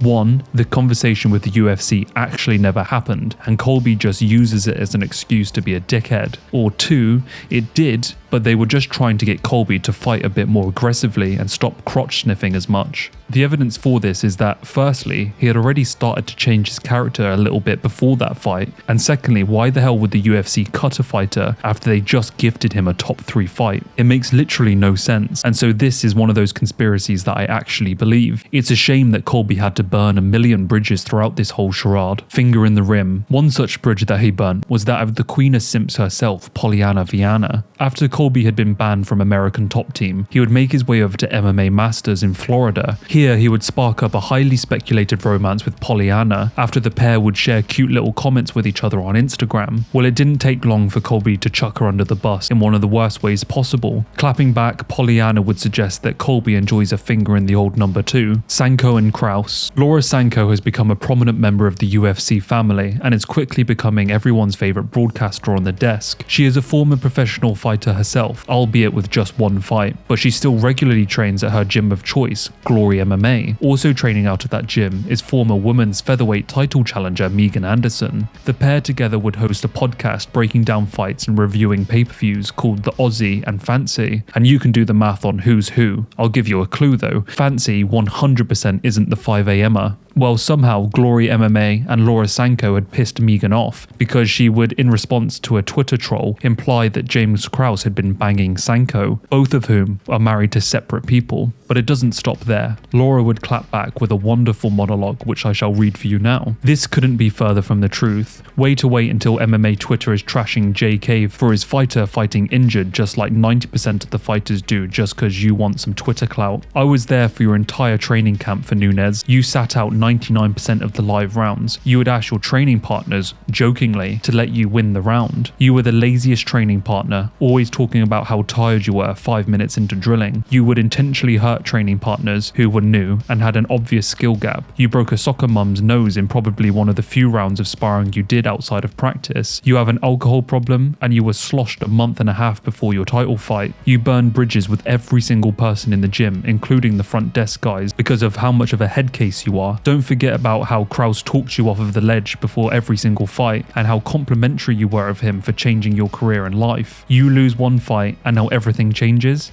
Take some accountability for yourself. You lost that fight, the second you sign the dotted line. Look in the mirror, that's why you lost that fight. After that 10-8 from Sanko, the beef was put to rest, but that doesn't stop the MMA community speculating that Glory MMA's former head coach James Krause is a dirty dog with several mistresses, and probably with the intentions to change the gym name from Glory MMA to Glory Hole MMA. Usman's Pharmacy. Kamaru Usman will go down as one of the greatest welterweights of this generation, and whilst with age against him he has come up short in his last couple of performances, that hasn't diminished his legacy in the slightest. Kamaru is Nigerian born and came to the United States along with his family when he was just 8 years old, and somewhere along the way ended up being called Marty from Nebraska. Kamaru's father, Muhammad, took up the profession of a pharmacist, and a part of his company that he formed was an ambulance service. In 2009, controversy with his company would land the Nigerian in 15 years of prison after it was discovered that the company had been committing fraud. Whilst it wasn't explicitly Muhammad's fault, because he should have been aware of what was going on, the axe fell on him regardless. After serving 10 years of the prison sentence, Kamaru's father would be released from jail. Because of the Usman's ties to pharmaceuticals, many have speculated that Kamaru Usman and his brother are the CEOs of EPO, but neither brother has failed a drug test, so there we go I guess. Juicy Hendricks. There was a time before the tinkering of certain testing companies where fighters of all testosterone levels roamed free, alpha males allowed to grow into their full potential, whether that was through tainted horse meat or otherwise. Nothing was in the way of them growing into unnatural sizes. One such victim of USADA's call that many people have speculated was on the good stuff is the man himself, Johnny Hendricks, the fighter responsible for making GSP believe that he was abducted by aliens.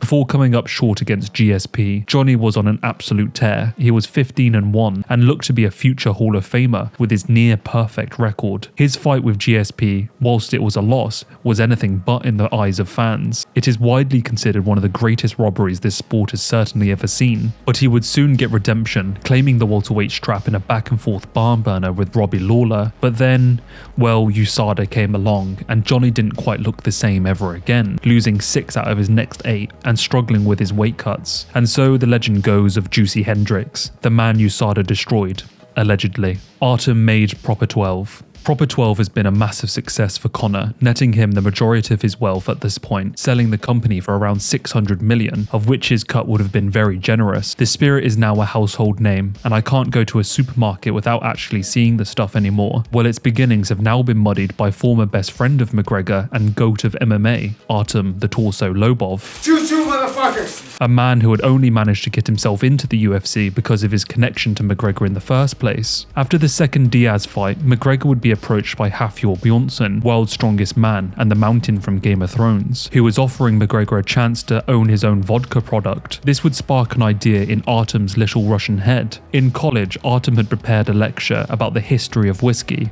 and its heritage with the Irish people. With McGregor's fan base and fame coming from Ireland, it made sense that instead of promoting vodka, the man instead should be the front for a whiskey business. McGregor agreed and sent Artem on his way to create a deal for the double champ. Artem would use his connections that he made through college to track down the relevant people, and after some months would finally broker a deal for the Irishman. And well, the rest is history at this point. McGregor, grateful for his friend's input, offered the train a cool £1 million, but Artem refused, saying that he did it because they were friends.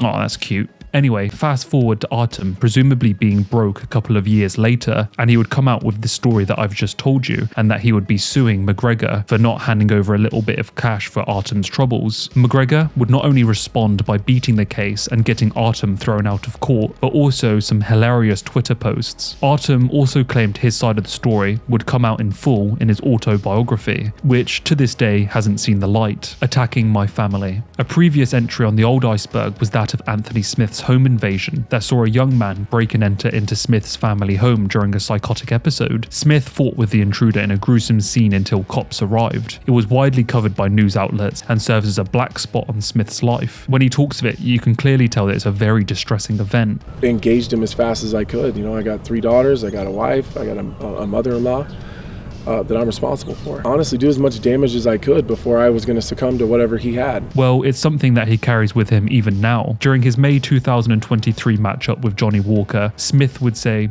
"You are attacking my family." While Smith never confirmed what this was about, many people have chalked it up to being a mid-fight PTSD of the home invasion. You're attacking my family.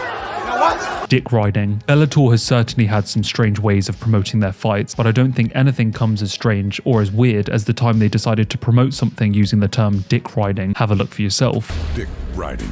Verb. When you're on somebody's nuts and you just think they're the best, that's what dick riding is. It's bitch made.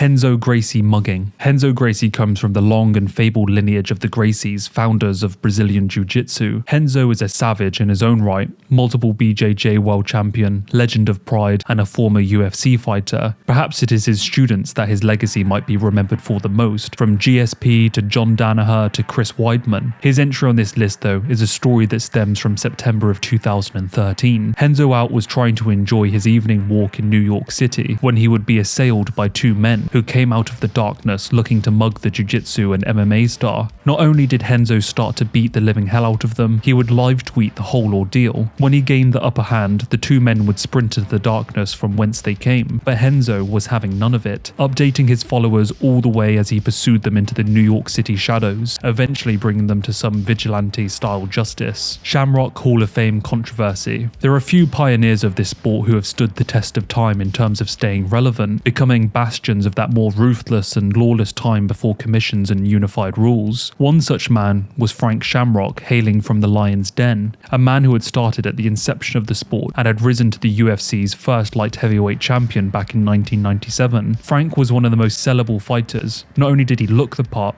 but he talked the part as well, and put simply, he was just a fantastic ambassador for the sport. The problem was, he didn't feel like the UFC cared for him. He wasn't being paid his worth, and so after Zuffa had purchased the organization, Frank moved on to other promotions, vacating the light heavyweight title that he had defended 4 times against the likes of Tito Ortiz and Jeremy Horn. He would end his career with 23 wins, 10 losses, and 2 draws after picking up titles in Strikeforce and the WEC, but he would never return to the UFC, unfortunately. When people talk about this story, it always gets framed as Dana White being the villain, and yes, he assumed control right after the time Frank left, but he did so with essentially a failing business, a story that we know well, so paying Frank more was probably out of the question. But the main gripe of this story is the feud afterwards between the two. When Frank left, he didn't hold back speaking out against the UFC head honcho, and from my perspective, it was Frank who was the aggressor. Decades of sour words exchanged between the pair led to Frank never being included into the UFC Hall of Fame. Frank Shamrock is an irrelevant jackass. A place that he rightfully belongs as a pioneer of this sport. And so the story goes that the ever vindictive Dana White snubbed the great Shamrock out of spite. But that isn't entirely accurate. See, one of the other top guys in the UFC had actually managed to convince Dana to allow Frank into the Hall of Fame. White eventually agreed that Frank belonged, despite the tension between the two, and so he prepared to have Frank inducted and sent an invitation out to Shamrock, who also welcomed the idea after some deliberation. But just a few months before his inclusion, Frank would take to the press and absolutely tear White and the UFC to shreds. And well, he put the final nail in the coffin. His inclusion into the Hall of Fame was revoked. And I mean, and I'm gonna say it, he probably brought it all on himself. John Gross from The Athletic wrote a fantastic article breaking down the whole series of events, which is linked in the description. But yeah, what was always considered one of the greatest snubs in the sport's history is actually more of a tale of a rather bitter and rather twisted Frank sabotaging his own place in the history books. But the thing is, the fights are eternal, and Frank will always be remembered for his incredible fights in the octagon, despite his brief stint in the organization. Vanderlei and USADA. After a world-famous run-in with Chael Sonnen on the set of The Ultimate Fighter, Vanderlei Silva would be withdrawn from their scheduled grudge match at UFC 175, as Silva refused to undergo random drug testing.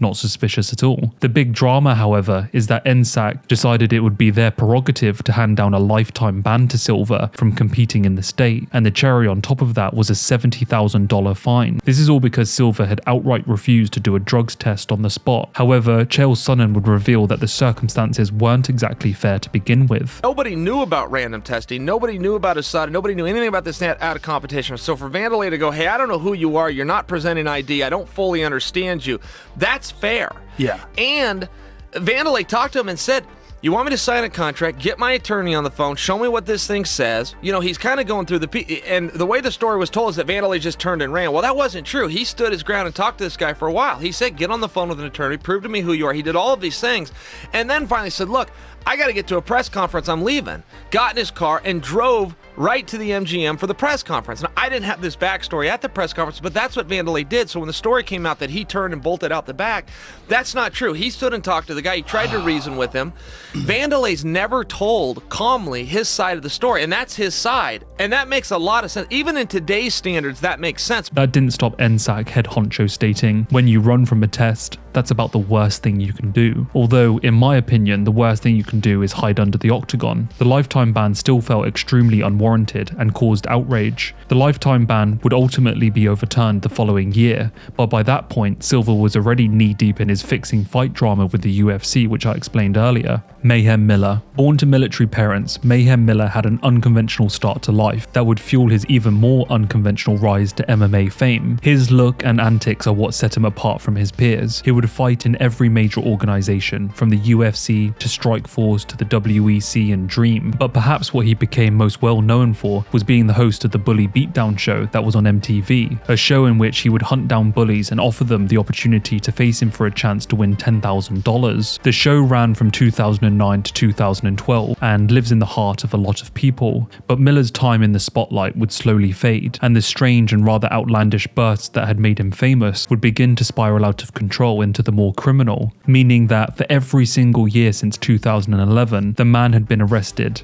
Well, besides 2019, and that's not because he took a year off committing crime, but that's because he was just in jail already. His crimes range from vandalism to assault to domestic violence, not great things in the slightest. Most have chalked up these criminal outbursts to Mayhem's struggle with bipolar disorder. I want to just plug a quick video from my boy GeeKay, where he made a very in-depth and very emotional video about a lot of this in a 23-minute long deep dive on Mayhem Miller. It's worth a watch, so I very briefly summarized the entry and encourage you to head over there at the end of this video. Muhammad Ali versus Inoki. The Muhammad Ali versus Antonio Inoki fight, also known as the War of the World, took place on June 26, 1976 in Tokyo. The bout was a highly anticipated and widely publicized match between the GOAT of boxing Muhammad Ali and the Japanese professional wrestler Antonio Inoki. The contest was unique as it pitted two fighters from two different disciplines against each other, boxing and professional wrestling respectively. The rules were somewhat ambiguous though, leading to a hybrid style of competition. Ali, known for his boxing prowess, faced Inoki, a skilled grappler. However, the rules heavily favored Ali, restricting Inoki's ability to use traditional wrestling moves and limiting him to mostly kicks. The fight itself turned out to be an unusual spectacle. Inoki spent much of the bout on the canvas,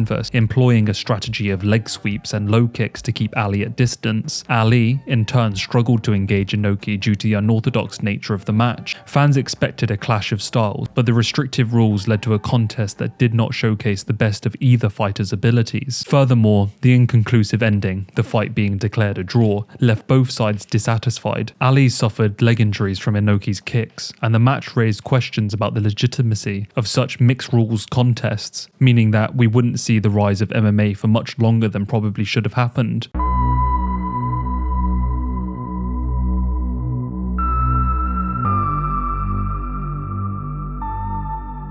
Welcome to Tier 5. Enter the Heart of Darkness. I just want to spend a quick second explaining things that have been said before and that things that will be said. I will state throughout this video numerous times that things are alleged and that things aren't my own opinion and that this is all done for legal reasons. I do apologize if this affects your viewing experience, as I do repeat myself, but I do have to say it a few times, so just bear with me. But I think it's fairly obvious to most people that I'm simply reporting on these stories and none of this is actually my own opinion. This video is simply the delivery of wild shit that I've found on the internet. To that end, in the description are links to all of my sources for these stories and links to anything that I've spoken about in the video where documented. So head down there if you want to explore a subject a little bit deeper. I also want to take the time to shout out Bobby for his massive help making this video. He helped me with the curation of over 100 entries on this Iceberg, allowing me to write about them and include them on this video. Also, Lionel Rivera, my good friend on YouTube. And finally, to all of you from the previous video for your help in the comments about what to include this time around. I will be making a third video, so anything you guys want to see next time, please comment below. Lastly, I just want to apologize that considering the next two layers get extremely dark, I do have to change the wording of some stuff to get past YouTube's demonetization. So sometimes you have to read between the lines of what's actually being said. So sorry about that. Anyway, let's get on, shall we?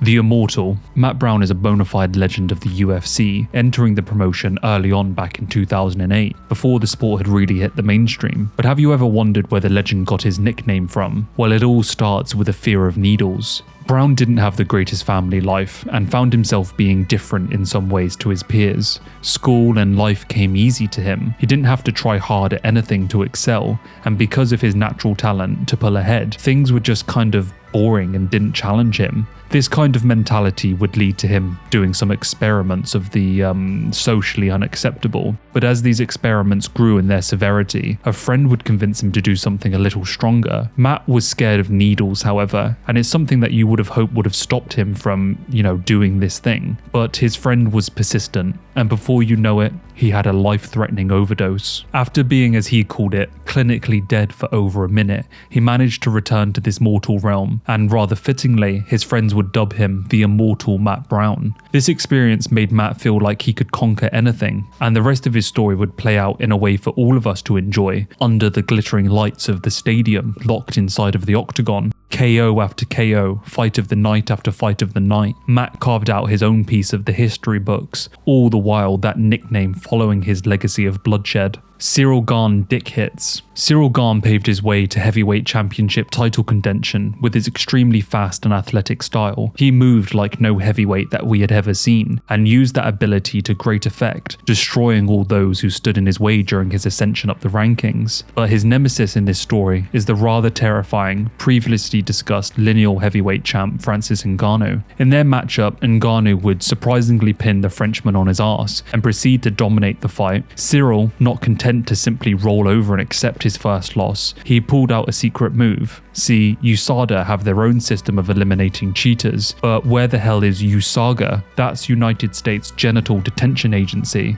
Because what you are looking at is a man use his third leg to take ground and pound to a whole new level. He isn't the first fighter to have been encouraged, or even performed such an act. In one of his many title fights, GSP rolled into his corner, claiming that he had pulled his groin. Greg Jackson, not interested in the champ's whimpering, proclaimed the following. I pulled my groin.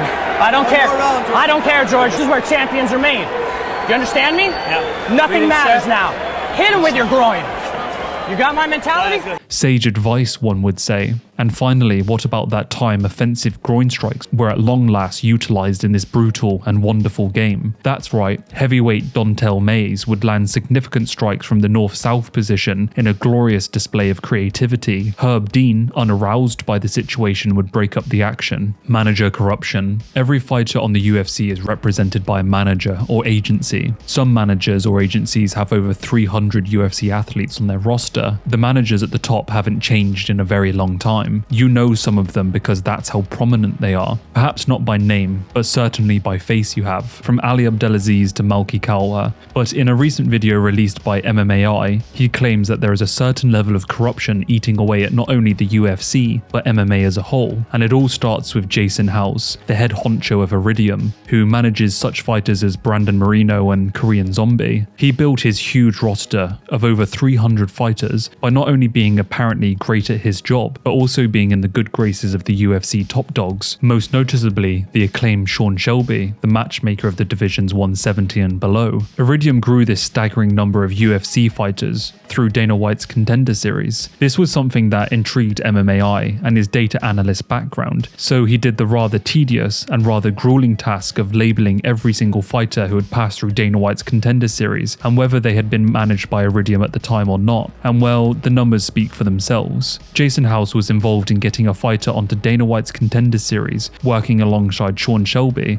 at a staggering rate of 1 in 2 fights, or 24% of the fighters that Sean put into matchups. MMAI directly calls out whether this is evidence for managers not doing their jobs either effectively or ethically. The reason he calls this out will shock you, and the other 55 minutes of this video is well worth a watch. But just remember, this is MMAI's own opinion and research. I do not have an opinion or agree or disagree with this this melting pot. And the reason that I'm keeping this to a bit of a hook for MMAI's own video is because not only is it very interesting, but it's also very conspiratorial and a boatload of data analytics to go along with it, and it's something that I'm definitely not willing to get sued over. Yvel Romero is a Cuban experiment, so this is one for the conspiracy books also, but the title of this entry does speak for itself. Many people speculate that Yvel Romero, in all his terrifying form, might possibly be a Cuban experiment. The evidence? Well, I'm glad you asked. A doctor was once quoted as saying that Yvel's tendons in his eyes were 4 times larger than any humans should be, and that his body was unlike anything he had ever seen. Cuban wrestling prodigies from a young age are separated from other youths and placed into grueling programs that produce some of the best wrestlers the world has ever seen. It has long been rumored that in these child camps that they are pumped full of special substances, resulting in the, well, rather terrifying looking men like Romero. Valentina is a KGB spy. I am going to kind of lump these two entries together because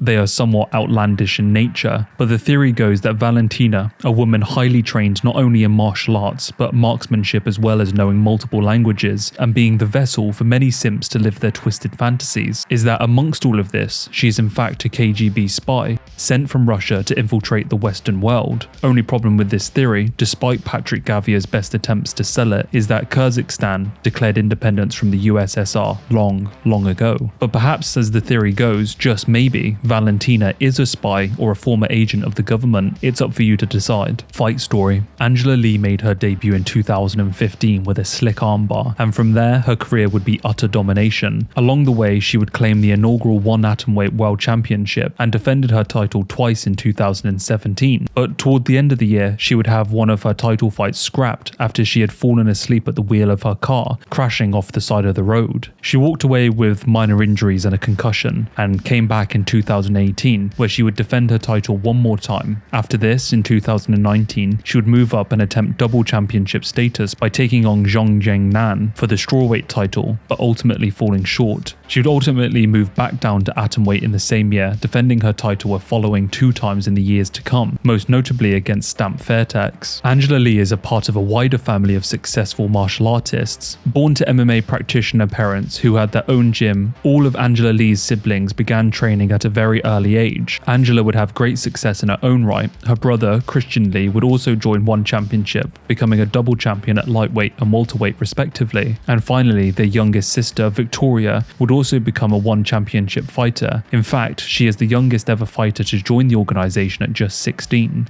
The family looked unstoppable, and they clearly came from an unbelievable pedigree. Watching them fight and grow their family legacy was always spectacular. On Boxing Day of 2022, the MMA community would be floored with the tragic news that Victoria had sadly passed away at the age of 18. It was a truly horrible time, as heartfelt condolences rolled in for the mourning Lee family. A family that had dominated one championship for years and had held a prominent role in the organization fell into silence, and we understandably wouldn't see them again for a very long time. In September of 2023, Angela Lee would write an article for Players Tribune entitled Resilient, and the opening passage read as follows. My name is Angela Lee Pucci. I am 27 years old. I am a wife, a mother, a sister, a daughter, a world champion, a fighter, a survivor. And I know that that might sound like the start of any standard interview that I've given over the years, and that's not what this is. It's taken me a long time to get to this place, but I've now reached a point where I'm comfortable and confident enough to speak the full truth. 6 years ago, my car crash in November 2017 was not an accident, it was a Angela, in an extremely emotional and raw article, would then proceed to detail her struggles, the twists and turns of the darkest period of her life, as the pressures of being one of the greatest female athletes in the world pulled at the seams of her mental health. She would also discuss her new non-profit organization, Fight Story, that aimed to promote mental and physical wellness through the fight game. Then, in perhaps the most heartbreaking twist of all, Angela Lee would state in the article that the day that we lost Victoria was not an accident at all, and that she had actually unalived herself. It's just a devastating turn, and the way that Angela discusses it is truly heartbreaking, the pain and suffering that the family must have endured. In September of 2023, just before Stamp and her opponent would walk to the circle to fight for the interim atomweight crown, Angela Lee he, the current reigning champion, would make a special announcement in the ring. It was one of the most emotional moments this sport has provided, and those familiar with her story and recent struggles and the family's legacy as a whole, I am sure would have been equally floored by the relinquishing of her title in the pursuit of a higher purpose. Angela Lee now fights for something more than a championship crown. Her charity, Fight Story, will now have an important place for all those struggling with mental health. I hope all those that have been touched by these tragic sets of events will be offered some light amidst that great darkness, and I pray that Angela's path forward can save many people from their suffering.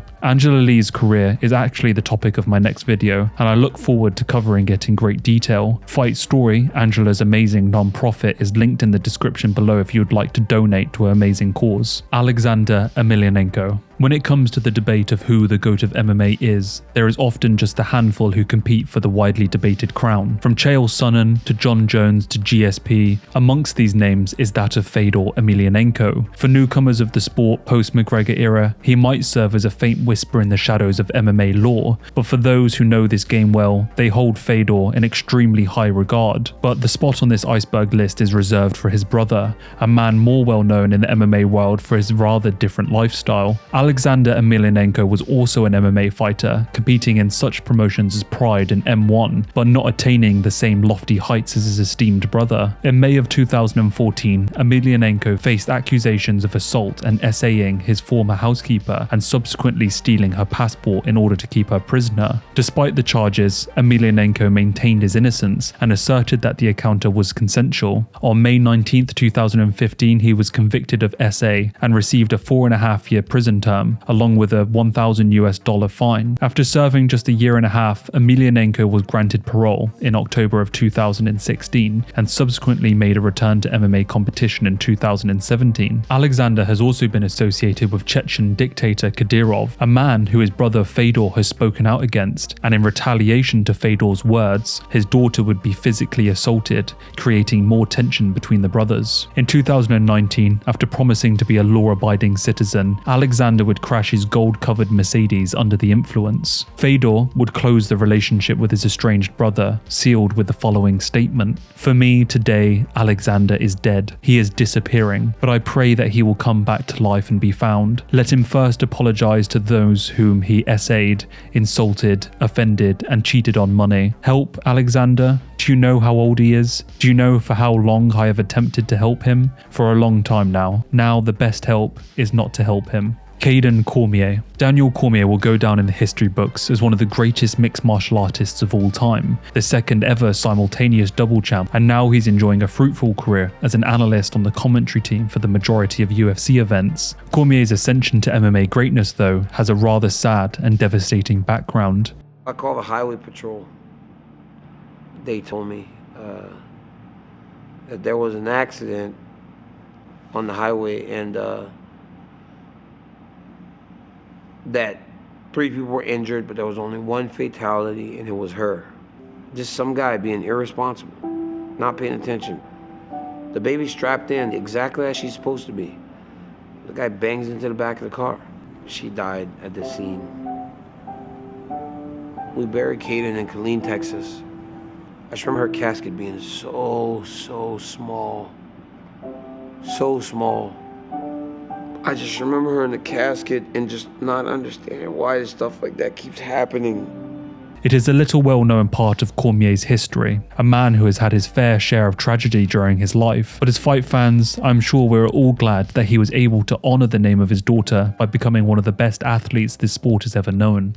Derek Lewis KKK. Just before the heavyweight star and former title challenger Derek Lewis would turn to a career in mixed martial arts, he would be serving a 5-year prison sentence. But the story that led to him being incarcerated is little known. Derek would violate the terms of his probation back in 2005 after he was slammed with an aggravated assault charge while still in high school. After being out in town, Lewis would roll up on an alleged member of a certain white-hooded pointy hat hate group who was wielding a shotgun. Unsurprisingly, the member said some unsavory things, to which Lewis responded by giving him an ass-whooping of a lifetime. I'm sure you don't have to imagine too much what that would actually look like. Lewis recently reflected on this period in his life to MMA Junkie, saying, "The lifestyle I was living, I didn't really care. If it wasn't for MMA, I'd be doing a lot worse stuff than I have been doing. Lewis would ultimately only serve 3.5 years of the 5, and shortly after leaving the jail cell bars behind, he would enter his first MMA gym, the catalyst for the brutal knockouts to come. Jesse on Fire reality star. Jesse on Fire is an MMA YouTuber known for his rather ridiculous clickbait titles, screaming at his audience until he turns the same colour as his hair, and being Brendan Sharp's best friend. I like Jesse, he's one of the boys, and he's been making great content for a fair few years now, and is always willing to shout out his peers and give props where they are due, so God bless him. But did you know that before his success on YouTube, Jesse was out here on reality TV shows?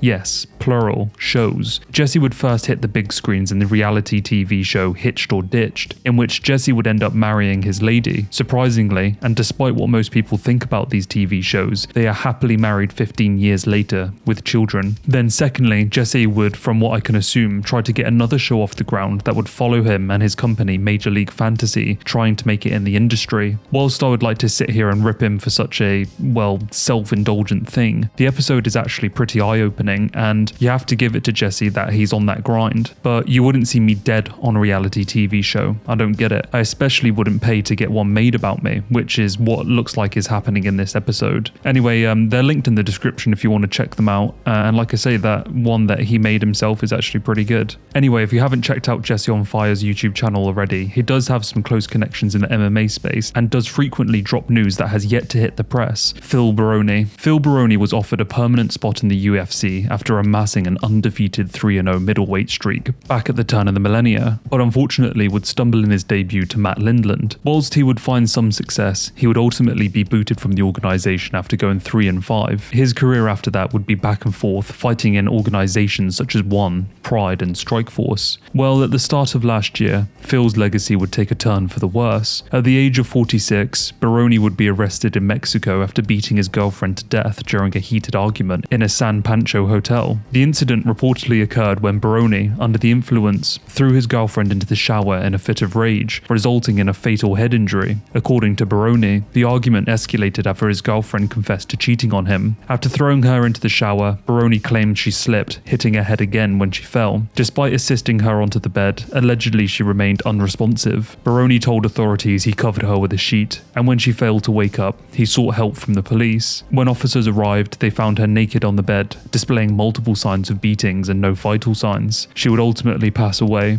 and Baroni is now behind bars. Truly, a fall from some kind of grace. Paradigm corruption. Tony Ferguson is well known for his legendary winning streak at lightweight, one that saw him not only rise to be a fan favourite, but also become the boogeyman of the division. People were genuinely terrified of facing him before a bout. Just ask Justin Gaethje, who admitted as much. I'm facing my fears right now, and I think... The problem was, he was never given an undisputed title shot at lightweight, and whilst many consider him to be the champ during this period, especially after claiming the interim championship, the fact is, on paper, he was never undisputed. It was made especially weird after his famous ACL injury that would have his interim title stripped, only to have his return fight on the same card as the undisputed bout between the returning McGregor and Khabib Nurmagomedov. Obviously, that fight was the biggest event to ever happen, but the fact remains, one man deserved to be fighting for that title, and the other didn't. In the past 4 or 5 years, Tony has been quite vocal about being screwed over by the UFC, but also his former management company, Paradigm Sports. And when we dig a little deeper, a level of corruption becomes apparent. See, Paradigm famously manages their main star, Conor McGregor, a man who not only shares the same representation, but the same division as Ferguson. Many people, including Tony, have come to the conclusion that Paradigm have specifically blocked Tony from getting a title shot because it would have gotten in the way of McGregor, but also that Paradigm had convinced Tony to take fights and remain active, much to the detriment of not only his career, but his health also. It's fairly obvious to see, from a bird's eye view, that his career was massively mismanaged. He joins people like Bilal and Leon Edwards, who had to go on incredible win streaks to gain a tuppence of what they actually deserved. Tony, unfortunately, fading past his prime and ultimately losing everything. Then, in May of 2022, Tony would reveal that he had begun to pursue legal action against Paradigm for this exact reason. Whilst much hasn't been shared on this matter, I'm sure there is a large battle going on behind closed doors. Tony would suggest that not only is Conor represented by Paradigm, but in fact he owns a portion of the company, which would bring a whole new level of bullshit to the problem if proven true. This is all speculation, and we have to wait for the court battle to know what is going on and who was involved with Tony's messy career. UFC fighter knows DB Cooper. DB Cooper, an elusive and mysterious figure, etched his name into the annals of criminal law on November 24, 1971, seizing control of Northwest Orient Airlines Flight 305. Cooper calmly demanded a $200,000 ransom and 4 parachutes. After securing his demands, he directed the plane to fly over some rugged terrain on the Pacific Northwest, where he parachuted into the night,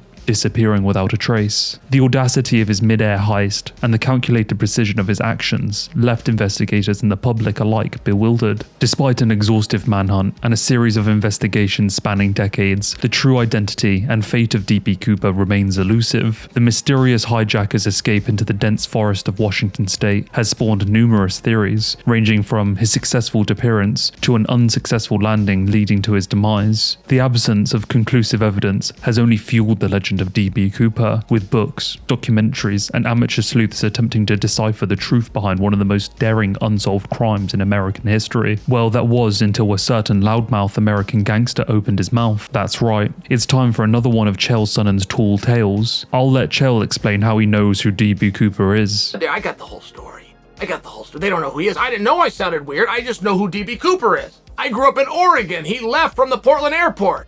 He jumped out near Seattle. He went into a wooded area, which is where the real DB Cooper was raised. He hunted there. He lived there every summer for 32 summers. Nobody could survive that. Nobody could make it out. Nobody knew that terrain unless it was your backyard because you happen to be Indian. It happens to be back to Indian land. These things can all be confirmed. None of these things I will talk. I won't give you the name, but I'll give you 2 pieces of evidence that the FBI has that they've never told you.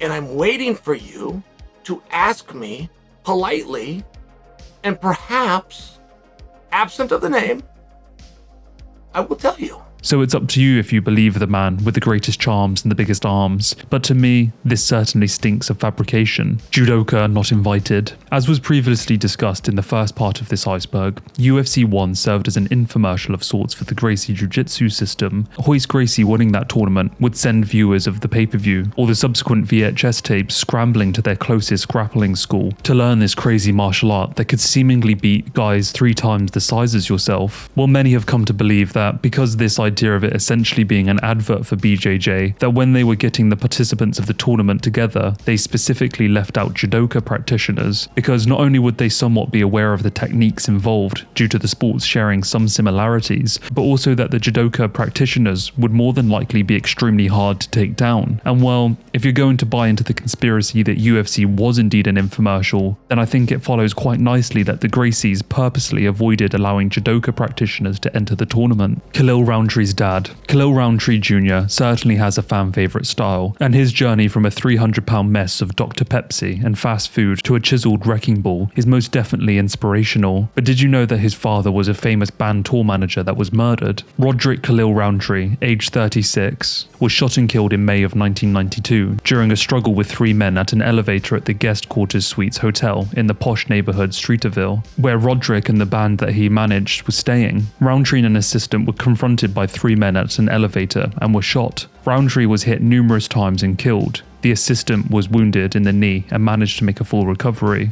He would say on the matter, "Khalil was just explaining to me that he caught 3 guys trying to get into his room, and we were going to try and take them downstairs to security. That's when they started swinging, and then they started firing." The assistant said it was possible the 3 men, described as being clean-cut, knew Roundtree handled large sums of money since he cashed the checks for the performers whilst on tour. However, most of Roundtree's cash was already gone since performers had already been paid. Edmund tax evasion. Edmund, the man of head movement, the slimy-looking freakazoid that is only really known for training Ronda and also detraining Travis Brown. Well, Edmund got himself in deep trouble recently after it was discovered that he had filed for bankruptcy just before the Holly Holm fight with Ronda, where he claimed an annual income of $0 and ownership of only $3,000 worth of assets. However, it was revealed that Edmund had transferred the rights and interest of the Glendale Fighting Club to his wife, a well-known tactic to hide assets from the boys in black suits. Edmund and his wife were forced to pay $160,000 within a week of this being discovered, which they presumably did. I guess it comes as no surprise, because Edmund has always been a shady guy, and many people have speculated that Edmund had been doing some unbecoming things. MMA fans in general, though, will probably never forgive him for keeping Ronda locked up under his tutelage and blocking her from getting to an actual good boxing coach. Jake Volkman versus Obama. Call-outs of all kinds have graced the UFC octagon, fighters jacked up on adrenaline, elated after notching another win into their record. From every lightweight calling out McGregor to Cormier calling out Brock Lesnar, fighters often have someone in mind. Well, UFC lightweight Jacob Volkman, after one of his wins, decided that the best plan of action was to call out the sitting president at the time, Barack Obama. Who do you want next? Actually, Obama. Wow, you're calling out Barack Obama right now. That's pretty big. That's ballsy. He's not too bright. He made a lot of like the making home affordable plan, and then his healthcare plan.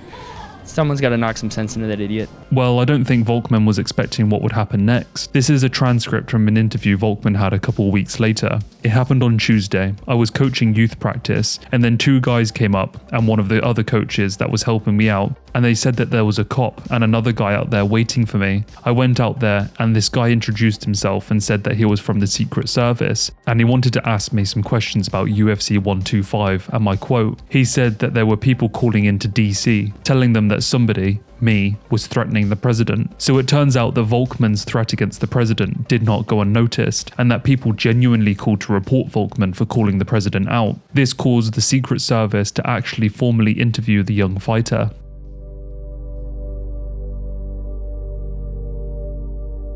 Welcome to Tier 6. This is the darkest depths. This place will become your tomb. One championship weight cut death. On the 11th of December 2015, Yang Jinping was cutting weight for his scheduled bout the following day. He was more than likely doing so in one of the more usual methods: sauna, hot bath, sweatsuit, anything to drop as much weight as possible. But then the complications began. Jinping's heart rate would increase, he would lose strength, and then ultimately fall into unconsciousness. He was rushed into hospital, where despite the medical practitioner's best efforts, the young athlete would pass away. The cause of death: heat stroke. One Championship would release the following statement after the bitter news: "There is nothing more profoundly tragic and sad than when a member of the One Championship family, current or past, passes away. At this time, we appreciate everyone respecting the Yang's family privacy as they mourn the loss of their beloved son and brother." Despite the main concern of media and fans being that of CTE, weight cutting is certainly something that needs the spotlight shone upon it. Not only does it devastate the athlete's body, as it is put through a grueling starvation and dehydration period, but it is constantly used as leverage for fighters to bully smaller opponents, gaining marginal advantages at the cost of their own health and body, hours before brutal competition. One Championship after the death took it upon themselves to completely overhaul their weigh-in practices. Fighters now undergo hydration tests, and along with this, every single division was moved up 10 pounds, meaning that it is actually a lot harder to weight cut through the means of dehydration, although many have suggested that there are ways to actually skirt these regulations. I think that it goes without saying that something needs to be done to protect these athletes from themselves. Datsyk. Vyacheslav Datsyk is a former mixed martial artist that saw him compete in promotions such as M1, where he would take on people like Andrei Arlovsky. Problem was, he wasn't exactly that good, and from 1999 to 2006, he would amass a record of 14 wins and 17 losses, never really competing against people that were any good. Following this, he mysteriously disappeared, and many people speculated that he had probably died in a train accident. However, in March of 2007, Datsyk would pop up again, alive and well, but it turns out that he had actually been apprehended for his involvement in a series of armed robberies targeting mobile phone shops in St. Petersburg in Russia. Turns out Datsyk was a bit unhinged, and as the story goes, had aligned himself with the Slavic Union, a white supremacist organization embracing Slavic paganism. Diagnosed with schizophrenia, he had peculiar beliefs, such as Jesus being a Mossad agent, and identified himself as Red Tarzan, the offspring of a Slavic god Piran. Despite his mental health condition, he managed to evade criminal charges and was initially placed in a high-security mental institution for treatment. But Datsyk wasn't done being a wild mother trucker. In August of 2010, he executed a daring escape from a low-level security clinic by tearing a hole in the wire fence using only his hands, like the fucking Hulk or something. He then illegally crossed the border into Norway. He met with Norwegian reporters,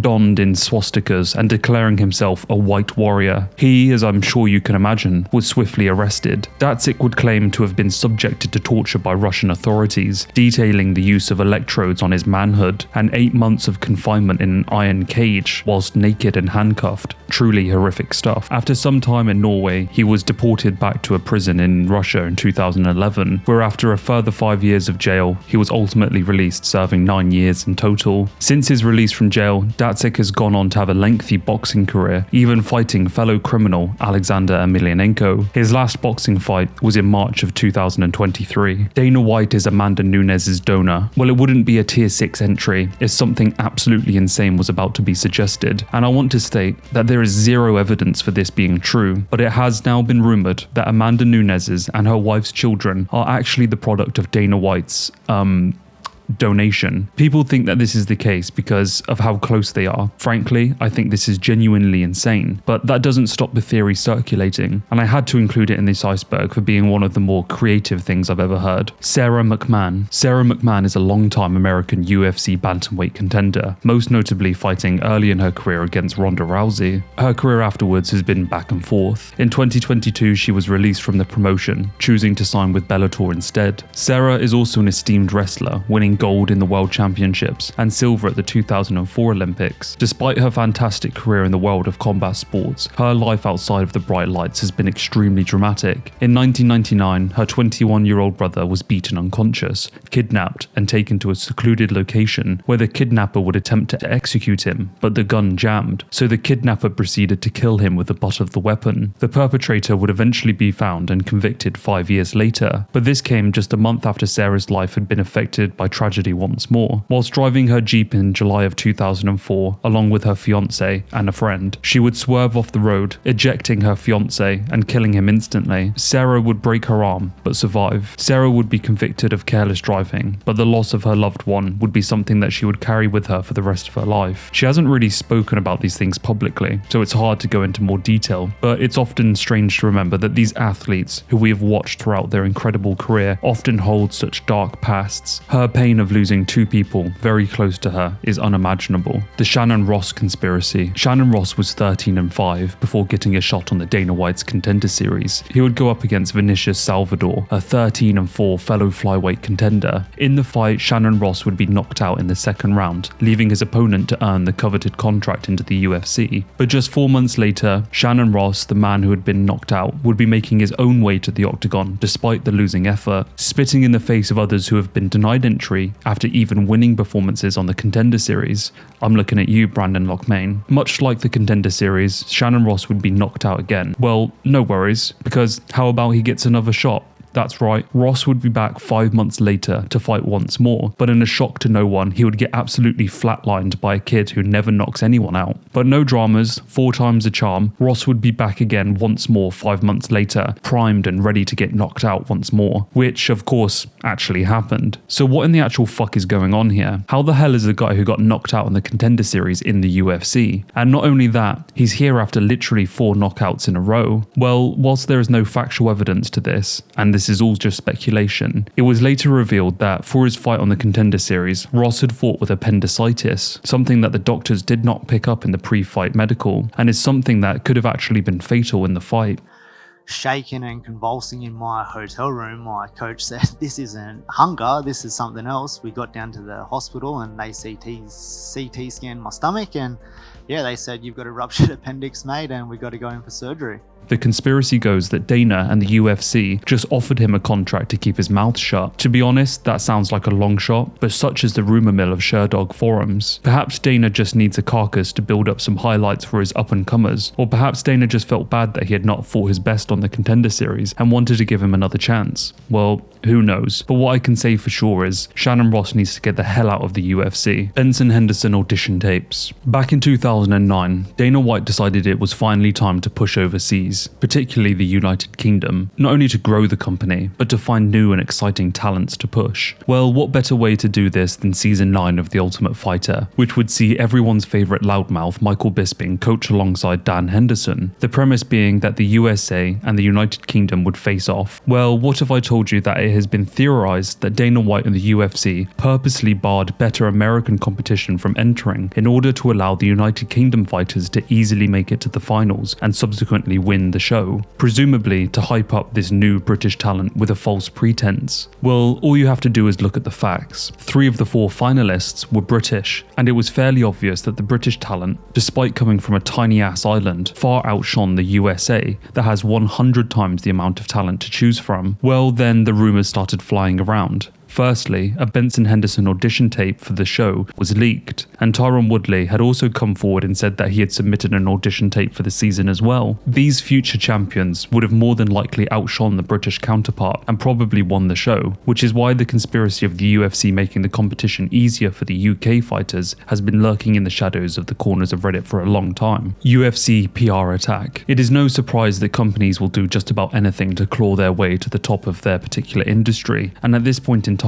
I doubt anything would surprise the general public in terms of their techniques to do so. This includes faking leaks, from movie trailers to test footage to accidental slips of the tongue. What used to be mistakes has turned into deliberately targeted PR moves in order to generate hype for things. Well, the UFC, all the way back in 2006, were already at this. In an email that was mistakenly leaked, we can read correspondence between the producers of The Ultimate Fighter Season 4 and a UFC rep who are detailing their attempt to leak the season's footage to chat boards in order to generate hype. You can see the photo of the email leak on screen now, which shows them trying to disguise a purposeful leak as something accidental. And so there you have it. If you didn't think so before, you certainly do now. For at least 2 decades, there have been agents planted deep within the comment sections, chat boards, and almost every corner of the internet that are there designed to generate public chatter. You honestly don't know if that person on Reddit is a genuine fan or just a puppet of the fighting organization you desperately love. It is a sad fact of this world that we are pushed and swayed into liking, hating, and loving things by bad actors, by companies churning us into their money-making machines. The fact is, whether you like it or not, you probably can never be certain why a certain subject is trending any longer. But even without this evidence I just shared, I think that we knew it deep down all along. Travis Fulton. When you think of crazy MMA records, what comes to mind? 29-0 Khabib Nurmagomedov, John Jones, or perhaps the other way round? What about losing records, such as Jay Ellis with 15 wins and 91 losses? Well, this story starts with Travis Fulton, whose record is equally unbelievable. 255 wins, 54 losses, 10 draws and 1 no contest. A career that spanned from 1996 all the way to 2019. From Pancrase to the UFC to M1. But don't let all the wins fool you. Travis spent most of his time fighting nobodies on the regional scene, collecting wins for probably $100 at a time. But his stupid record isn't what gets him on this list so far down the iceberg. Now, I'm going to have to be super careful with how I word what I'm about to say, but I think you can work out what the implication is. On February 17th, 2021, the MMA fighter with his strange record would fall into the hands of the law after he was discovered with CP in his possession, as well as allegedly assaulting a C. He was accused of allegedly trying to put the person, who was younger than 18, to engage in explicit conduct for the purpose of distributing said conduct via media. If Travis was indeed found guilty of these heinous actions, the former MMA fighter would find himself potentially behind bars for upwards of 70 years. After pleading not guilty, Travis would be found dead in his jail cell in July of 2021.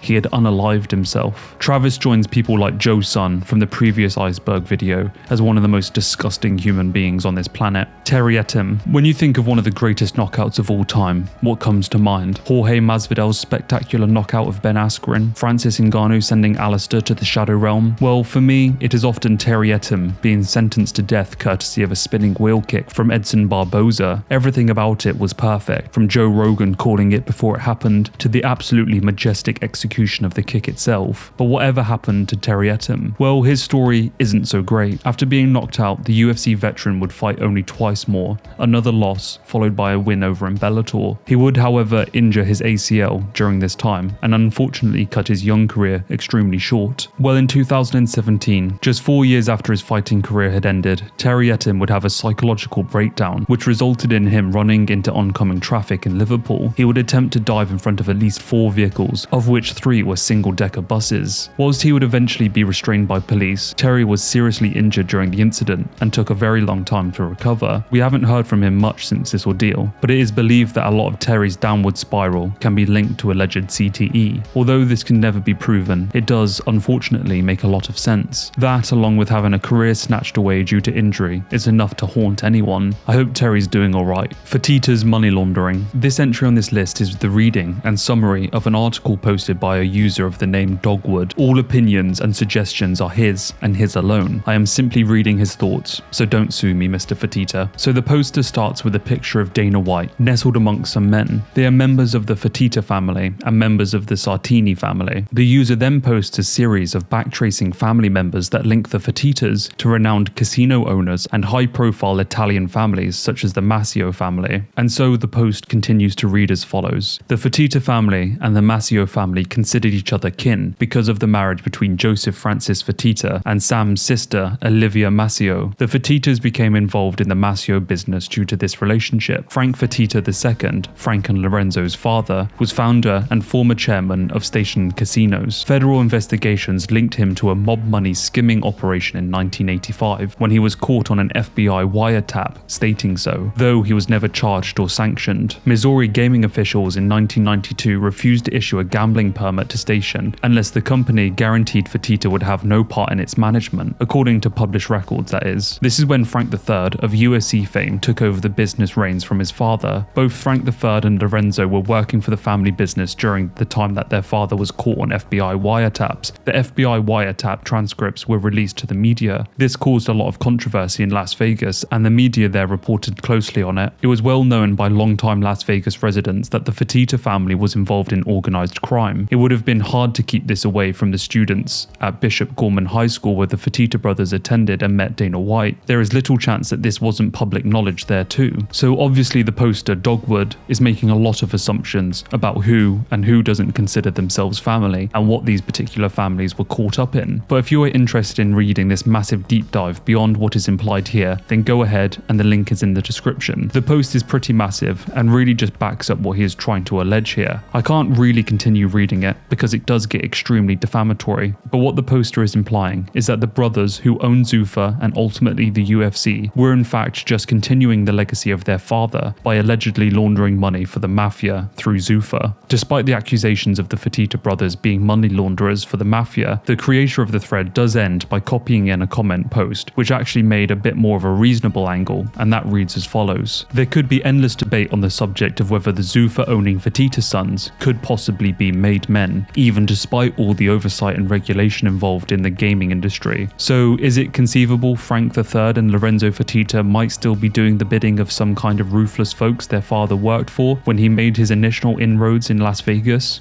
As far as being bosses of a crime family, the two brothers don't fit the stereotypical Mafia Don profile at all, though Frank III has been referred to as Frankie Three Sticks before. Yet, blending into the mainstream business world would be perfect cover if these two brothers are indeed somehow carrying on the family traditions and associations. If the influence is more subtle, less pronounced, harder to track, and hardly ever talked about, everybody wins. An investigation into the family's recent business activity from A to Zuffa reveals that even if the mafia stigma is no longer a factor, certain moves made by the associated Fertitta businesses resemble financial hits or shakedowns, like the one they did on Pride to capture and disassemble one of their top competitors. What this post is referring to is the death of Pride, something discussed in the previous Iceberg. I won't go into it again, but I think the death of Pride and the ruthless business approach that Zuffa took with their competitor speaks more to modern day capitalism than it does to having your heritage with the mafia. Personally, I'm more inclined to believe in a more level-headed manner, and anyone who believes that the Fertitta brothers are laundering money for the mafia must be surely joking, because they definitely would have been caught by now.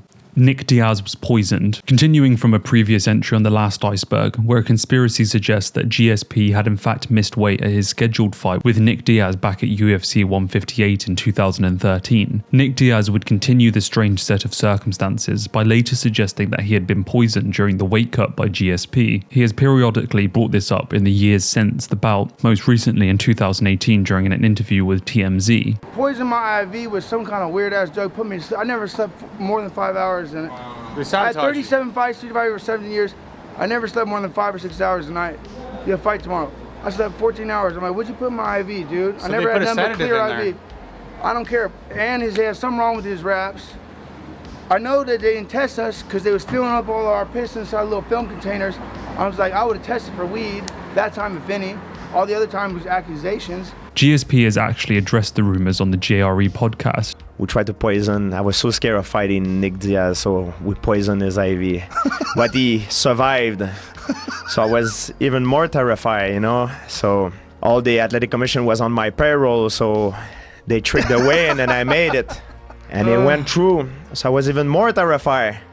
So the alien abducted me and put they put the gamma ray to increase my strength like the Hulk. So right before I put some glass and cement in my gloves, make sure.